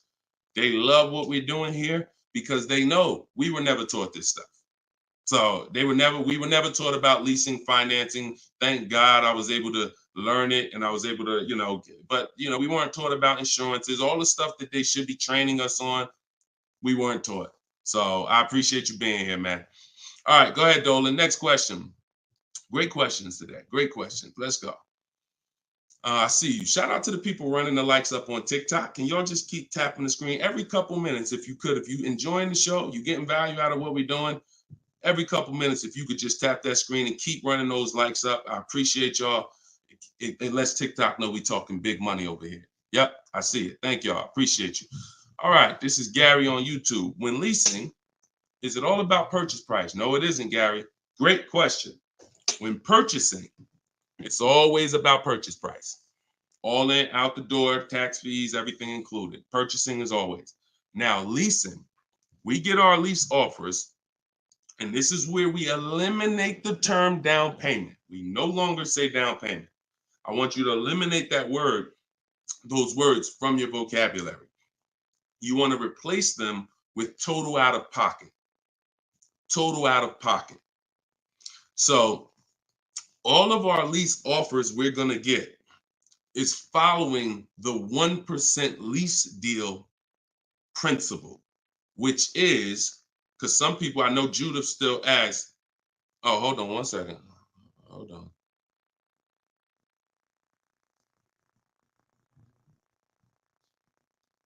Okay, I think my wife's headphones hooked up to the broadcast here. Thank you for letting me know, Judy. So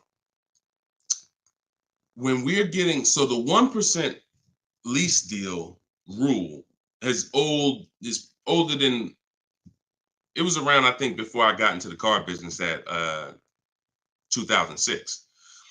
And what it was is if your lease payment was 1% or lower of the MSRP of the car, you stole a car. Stole a car.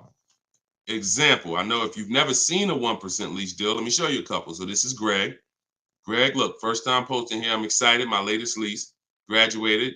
Now we have a particular online, video library here. So when they say graduated, I have a coaching program, and but the steps are the same. So I always say, get in where you fit in. Steps are the same in my book, in my video course. He said, I followed the steps, set up a great lease deal, 36 months, 12,000 miles per year, all said and done. Monthly payments $527. MSRP is $56,275. So when you divide the monthly payment into the MSRP, you're going to get a number. Now, when you multiply that by 100, so I'll give you an example. Let me show you how this works. In Greg's case, I got my calculator up here. I would take 527, divide that into 56,275, which is the MSRP, not the selling price. Doesn't matter the selling price. The MSRP is how we gauge the value. Now, that's 0.009. Then we multiply that by 100, and that gives us 0.93%, which is what he put here in his post. So that's an under 1% lease deal. Look, it was a steal. I think someone messed up on the paperwork. No other dealer came close. There we go. Same thing with Freena. Freena just got a Jeep a little while ago. Look, her deal was better than his, my God. But it's a better lease program. Jeep had a better lease program at the time. So, I mean, she got a $579 a month lease on a 65,950 Jeep Grand Cherokee hybrid. Out of control. So this is how we're shopping. You want to follow the format of the 1% lease deal, which is I shop with 12,000 miles per year. If I'm doing 18,000, I'll adjust it later. If I'm a high mileage driver, who's a high mileage driver? You drive more than 20,000 miles per year plus. Who's a high type HM if you're a high mileage driver? All right, type HM. You adjust it later. 25,000 mile a year lease. You always shop with 12 because that's how we judge. I see you, Mr. Silver. That's how we judge. I see you, Ado Johnson. Or no, AD Johnson. Sorry. So still going to, this is still Gary's question. This is why we're not focused on the purchase price when we're shopping lease offers. We're focused on looking at the formula that we use to judge a great lease deal. And everything we do, I have 3 rules. 1% lease deal, I didn't make it up. That's a steal. In between 1% and 1.5%, that's a deal, because that's still better than a purchase. It's still great value. When you compare it to someone who's purchasing, they're paying tons more. Even somebody who didn't get a steal, because the lease program has to be there to get a steal. They got to want to give away these cars. They got to have great incentive, great, everything has to line up, stars in the moon, and then we get the dealer that's going to give us the biggest discount. If it's under 1%, that means the lease program was incredible. But a good lease program, great lease program, will still get you, when you shop your offers, in between 1% and 1.5%. So, you look at somebody like, I used, Charles. So Charles got a Palisade, very, very popular vehicle. He got 10 offers from home. His best offer was 1.23, $48,000 vehicle. He's paying $597 a month. Now that same $48,000 vehicle, and this, I'm about to hit on something that I said earlier, but I'm gonna really bring it across home plate right now. It's impossible to get a great deal when you purchase, but you should have leased. Because look, $48,000 Palisade, you guys know, we talked about it earlier, every $5,000 on a loan is about how much per month? Every $5,000 on a loan is about how much per month? I told y'all, stay by the keyboard, because we like to dialogue. So we want to make sure you are always by your keyboard so you could dialogue. Active learning. That's how you're going to get the most out of this show. Active. Okay. Anybody type it yet? Okay. Thank you, Dominic, on TikTok. Yes. $100. So that same Palisade that Charles is driving right now for $597, there are people who financed it, no money down, and they're paying almost $1,000 a month, $900 to $1,000 if they got a 5-year loan. If they took a 6-year loan, they're probably paying $8 something a month for 6 years. He's paying $597. So that's what I say. You cannot. And even when you have a good lease program and you get your offers, 1.23, 1.25, 1.3, great value compared to purchasing that car. You're avoiding the depreciation that someone who's purchasing is going to take, and it's no comparison. So, but there comes a limit. That's the third category. We got the steals, we got the deals, and then we got, I call this, it's time to chill. 1.5%. Above that, it's not a deal. There's no value there. There's very little value there. Now, no, there's no value. And I'm going to tell you why. Just add up all the payments. 1.5%, we're paying too much for a vehicle we're giving back. It's very simple. We're paying too much for a vehicle that we're giving back. When you take hold on, let me get rid of this. Put the banner back up for those of you who want your book at 75% off. Just scan it right there. Once you get above 1.5%, there's no value, because if you take a $40,000 vehicle, a steal at 1% is $400 a month. A deal is between 4 something and 6. That's 1 to 1.5. 600 a month. Now, above 600 a month, let's take 650. That's 650 divided into 40,000. 650 divided into 40,000. That's a 1.6 lease. I never signed it. Never signed it. I'm gonna tell you why. 650 times 36 months, $23,400. $23,400 I'm paying over 3 years for a $40,000 vehicle that I'm giving back. I paid more than half of the vehicle to give it back in 3 years. So those of you who always wondered what the 1.5% rule, I had to create it, because the 1% rule, a lot of savvy people knew about it. But I noticed There was no threshold for when a bad lease deal. When are we at a bad lease deal now? We know what a steal is, but what's the bad lease deals? And when I started looking at the comparison to purchasing and then the giving a car back, once you get up above 1.5%, there's no value in leasing that vehicle. Next. Clear? We don't sign bad lease deals. Only time we did that, I'm gonna tell you something. All through the pandemic, I had people making 5, 7, 10 grand. Kid you not, hundreds of them. If they were making that kind of money selling their leases, then that was the only exception. Some of them will take a 1.6 lease, put money down. Some of that big equity they had that they didn't even know they were going to have, they would put it down to lower their payment. But that was the only exception back then. I never co-signed somebody doing it now. Okay? There we go. Gary, Gary, in my TikTok bio, are you on my email list? Send me an email. You want the whole, you just send me an email and we'll make sure we get you in. And that's a special price, and I'll get you the special price to join us. Okay. I don't know how, can we communicate on YouTube? I don't think we can. I think we can only communicate. If you follow me on any of the other platforms, Gary, YouTube, TikTok, Facebook, Instagram, they allow those direct messages and we'll be able to see you. Just send me a message and I'll get you I'll have the team find some special link to get you in at that price.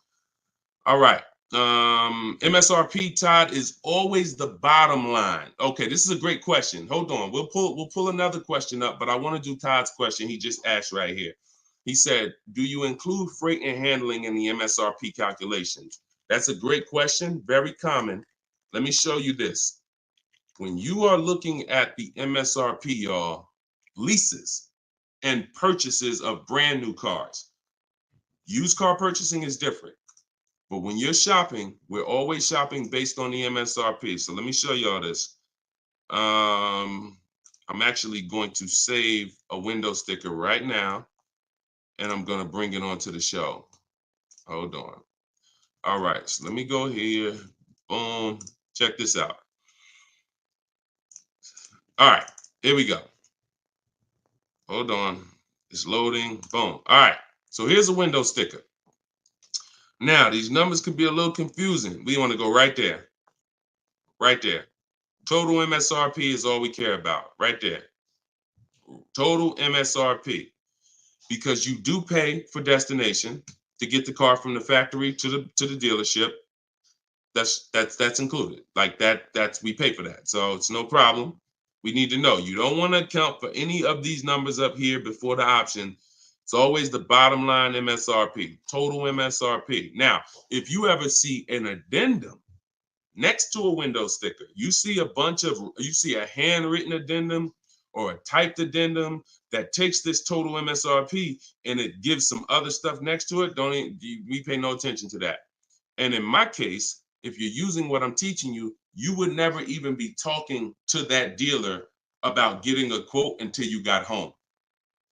So even if you go, the only time we would actually even see that particular dealer, that particular window sticker, is if we showed up to test drive the car and that particular one that we test drove just so happened to have the addendum on it. That's the only time we'd even see it. Quite honestly. It's no way, it's not even something, because we never talk numbers in the dealer. Your leverage is at home. Everything I'm teaching you is your leverage is at home. You can talk to multiple people from home. You can get bids from home. You can put people against each other from home. You're in control from home. You lose all of that sitting down at a car salesman's desk and going back and forth one-on-one. You can see the whole market at home. See, we get below market deals. I want you getting below market deals. There's no way for you to get below market deals without seeing enough offers to know the market. I can never sit down across the table from a car salesman and get a below market deal because I don't know what the market is. I only know what your price is. And every single one of your competitors is going to offer me a different price. Some higher, some lower, depending on who you are. And so I can only expose that information by being at home. But yes, everything we are doing is always based on that total MSRP, and that's how we do our calculations. Okay, great question. If everybody's getting value out of the show, could you type some dollar signs? Just type a dollar sign if you're enjoying the show so far. So if whenever you see this show, if you see the banner above us, then this is a rebroadcast. But if there's no banner, then we're live. So you can ask your questions, but you can always make sure that I always want to make sure that you guys have access to the live shows so that you can use them. But even the rebroadcast, if you're sitting on watching the rebroadcast, you're going to get the same value pretty much as somebody here live, because somebody's going to ask the same question you had. I can almost guarantee it. So I'm glad. I see a lot of dollar signs. Perfect. I see a lot of dollar signs. If you haven't subscribed to us on YouTube, please subscribe so that you can keep in touch with what we're doing here. And certainly, good job. I'm happy everybody's getting value. Go ahead, Dolan. We got a few more minutes. Post another question. Great questions today. All right, this one's from Instagram. I haven't had any car leases on my credit before. How likely will I be able to lease an $80,000 car? I have great credit. If you got great credit and income, then you could go for it. Great credit and income, you could go for it. Whether you have the car. Now, I'm going to tell you something. Mercedes did not want to be people's first lease. So there are snooty brands out there. I cannot tell you that because BMW may not be that way. Audi may not be that way. Range Rover may not be that way, because I think Chase does their leases. So, but when it comes to Mercedes, they didn't want to be your first lease. You really had to have some type of comparable credit. But if you have great credit and you have the income, then certainly I'd be going for a lease. No doubt about it. No doubt about it. Just like the chicken and the egg, you know what I mean? Like, which comes first? Or it's better is the job and the experience. You can't get a job without experience. You can't get experience without a job. So in this particular case, somebody has to be your first, lender, and most of them will. Yeah, most of them will. You know what I do too? One more thing. I have this in my book too. Just so y'all know, every little detail is not left out, because I've been doing this since 2006. I've heard every question, and I knew every question has a place. What I do, if I'm you, is before I even shop for a car, if I don't know for sure, even with great credit, if I could get approved, I would call and I'd ask for the finance manager, and I'd tell him my situation. And I say, hey, look, you know what? I got a 740 credit score. I make this a year. I never leased before, but what do you think?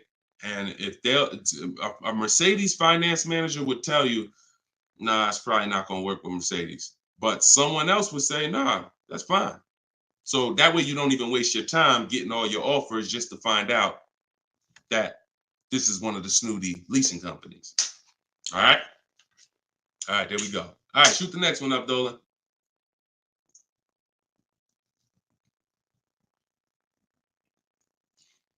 Jason Hughes from IG. 12 to 15K in equity. Great job. Okay. I mean, it's nothing you did, but if you got the equity assessment and you got bids, great job. Now, wait a minute. It doesn't sound like you got bids. And I'm going to tell you why. Because it wouldn't be an equity range. That sounds like an estimate. In fact, it doesn't sound like an estimate. It is an estimate. 12 to 15 is an estimate. When we get bids, when we do our equity assessment, we're getting bids and we're like, hey, I have $13,580 equity based on my highest offer from Driveway. See, get out of the ambiguity. Get out of the middle there. Let's get finite, definite numbers and stay out of these ranges and estimates, especially on things that take us 20 minutes to do. Call your bank, get your payoff, go online, CarMax, Driveway, Carvana, AutoNation, sell my car, Car Guru, sell my car, Kelly's Blue Book, instant cash offer. 20 minutes. Get your equity. 8 payments left, not keeping 8 years, now a good time to lease. 100%. 100%. There's no benefit in waiting. Listen, that is the path for a lot of people, Jason. A lot of people are going to discover what we're doing here, teaching by the numbers, not by emotion. And they're going to realize that not leasing has cost me money. Should I wait or should I just transition now? There's no reason to wait. There's no reason to wait. The only thing that would make you wait when you do your equity assessment is you have too much negative equity, you can't get out. That's the only time. Or you have a credit situation where you need to actually get your smart car, get a car for 2 years, rebuild your credit, and then go lease. Anybody else, no benefit. I'd be leasing tomorrow because I had a friend of mine, he's a close friend of mine. He's actually in my program. You know, he uses our stuff. And he's like, he had a Kia Telluride. Well, he had an accident. Vehicle got totaled. Now, he said, now I know the 8-year rule, Deshone. I'm going to lease this next one. He gets his bids. Last week, he leased the Kia Telluride for under $500 a month. The same vehicle that he was paying hundreds of dollars every month for. More. Hundreds of dollars more per month. I don't know what his payment was, but I know what a Kia Telluride costs to purchase. A $45,000 Kia Telluride to purchase with no money down is $800-900 a month. So he's literally under $5, no money down, when he was just paying hundreds more than that. So you're in the same situation. No point in waiting. Transition to a great value lease. Get your offers. You wish you could. You wish you would have did it sooner. All right. Go ahead. Next question, Dolan. Car brands will no longer offer V6. Buy the lease. Let me talk to this question on TikTok. Not right now. Get the next one. Go ahead, Dolan. Put the one you're going to put out. But get that question that this person just posted about car brands no longer offering V6s. Should he buy the lease? If you have one ready, though, put that one up. Deshone, will your book work for both lease and buy? Well, you know what? Let this person answer that for you because we just got this review. This book is outstanding. This is Barrett. And you can see all our reviews on goodreads.com. Must read, must have for anyone seeking to buy, lease, or even sell a car. It is presented in very professional, easy to follow, step-by-step manner that covers every situation. Every situation. Does your situation, Keith, fall under every? If so, we got you. Every situation from buying, leasing, with cash or credit, good or bad. Only thing that Barrett didn't put in there is used cars or new cars. That's in there too. So absolutely. So yes, I'll put the banner back up for all of you who are watching us on TV. You can you can scan the QR code here with your phone, with your camera, and you can get your book for 75% off, or you can go to deshonesbook.com. We have the link in the comments on Facebook or YouTube for you. And if you're on Instagram or TikTok, you can go to my bio, click that link, and then click the button for the 75% off and get your book for 75% off. You won't pay the normal $97. Okay? But yes. All right. I have a 2020 Nissan Sentra. This is Key. I don't want to butcher your name, so I won't try. But from YouTube, I have a 2020 Nissan Sentra. Had it for 2 years. My miles are 64,000 highway miles. Okay. I know I don't have equity. I was told don't trade it in. Would be a bad decision. It's true. We don't trade cars in. We get bids. So you need to find out what your equity position is. See, many of you are finding out right now how important the equity assessment is. Whenever you have a current car, equity assessment. So when you call your bank, get your payoff, then you go and you get the offers, you're either going to be in a positive equity position or a negative equity position. Now, if you're in a negative equity position, there's three solutions for negative equity. 2 of them lead to a car, 1 of them doesn't. First is you get all your offers and you can pay the difference because these are the highest offers. So whenever you are, the highest offers are these online bidders. They pay more than car dealers. In fact, 3 of them are car dealers that are bidding. So Kelly's Blue Book, Car Gurus, and AutoNation are car dealers bidding. CarMax, Driveway, Carvana are online marketplaces, used car marketplaces bidding. So you're getting a wide range of diverse offers from people who compete every day to buy cars. and they cut your check right then and there. They do an hour. Both times I went to CarMax, me and my mother separately, we were out in an hour. I've had people who sold to Carvana, Kelly Blue Instant Cash Offer. They do their inspection. And then they bring you a check. So if you can pay, let's say you said you don't have equity. So if that's the case, then you may have negative equity, which means you might owe 30 and your highest offer is 28. Then I would come up with the 2,000 and I would pay the difference all day long because I'm still winning through a bid. My car's value is maximized through a bid. And if I don't get bids, I'm not maximizing my car's value. So now, second, when we can't pay the difference, then that means we must trade.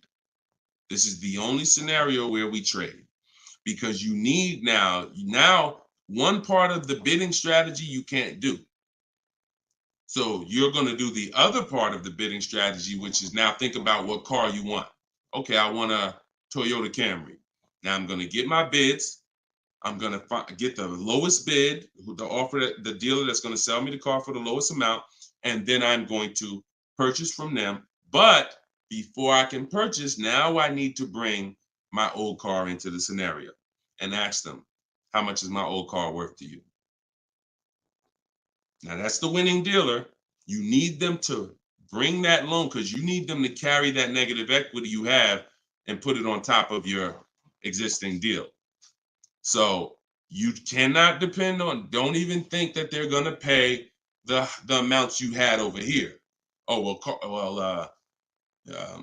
Driveway was offering me 29. Yeah, you could tell them that, but again, they're not going to be able to pay that. They can't beat all their competition on the bid and then beat all the online buyers on the bid. So that's why I say your first option is always to pay the difference. Because you can win with bids there, you maximize, and then you do a separate transaction, you can still keep them separate. But if you cannot get bid, if you can't pay the difference, your only option is you have to trade that car in, and then you're going to let the dealer who you buy the car from wrap the negative equity into the existing lease. It's hopefully it's a lease because there shouldn't be any reason you're trading that car unless you just want a lease. To buy another car, unless you're saying you're keeping it 8 years, which, like I said, most people, I've been doing this for years, they're going from a finance to a lease. Now, one more scenario. I told y'all it's 3 ways out of negative equity. One leads to no car. You have too much negative equity and you cannot put it on top of the actual deal because banks have loan to value ratios. So if you have $10,000 of negative equity, you can't just slap that on top of a $30,000 or $40,000 car. It's going to be too much unless you put money down. So you can't if you got some cash, you can make the deal happen, but you're not going to be able to do a no money down deal because you're looking to have the bank approve the car, the tax, the fees, which probably another $1,500, and 10 grand of negative equity. And then you want to find that's too much because the dealer has to go to the bank and say, we know this car is priced at 40, but we'd like you to lend this person 54. They're not going to do it. They might lend max 50. So the more negative equity you have, if it's too much, you're either going to have to bring some cash to the table to get the deal done. And if you have no cash, you got to wait. You got to pay down the car. It's the only option. That's why I say, know the cause of negative equity. It's usually because you haven't leased. 99, I could tell you the way out. I just gave you the way out. That's in my book, 3 strategies for negative equity. But when if you don't know the cause and you just turn around and get another purchase and you're not keeping it 8 years, you're going to be in negative equity again and again. And there's plenty of people, and some of you, it may be you, where you're like, dag, Deshone, that's me. Every time I go get a car, negative equity, negative equity, negative equity. It's like a vicious cycle. And the solution is you need to lease. What's causing that is you don't lease. So you're overpaying by thousands of dollars. All right. So listen, y'all, we will be back. We like to do these shows twice a day. If you're on my email list, you'll get the notification. We like to get through as many questions as possible, keep this around an hour, 15 minutes. And so all of you, appreciate you coming. If you want every single thing I teach in one spot in a step-by-step format, that's my new digital book. It's called Cars from Home, 7 Steps to Saving Time, Money, and Avoiding Dealerships. And you can get yours for 75% off in the comment section on YouTube. We got a comment section that's pinned, deshonsbook.com. Same thing on TikTok. I'm the same thing on Facebook.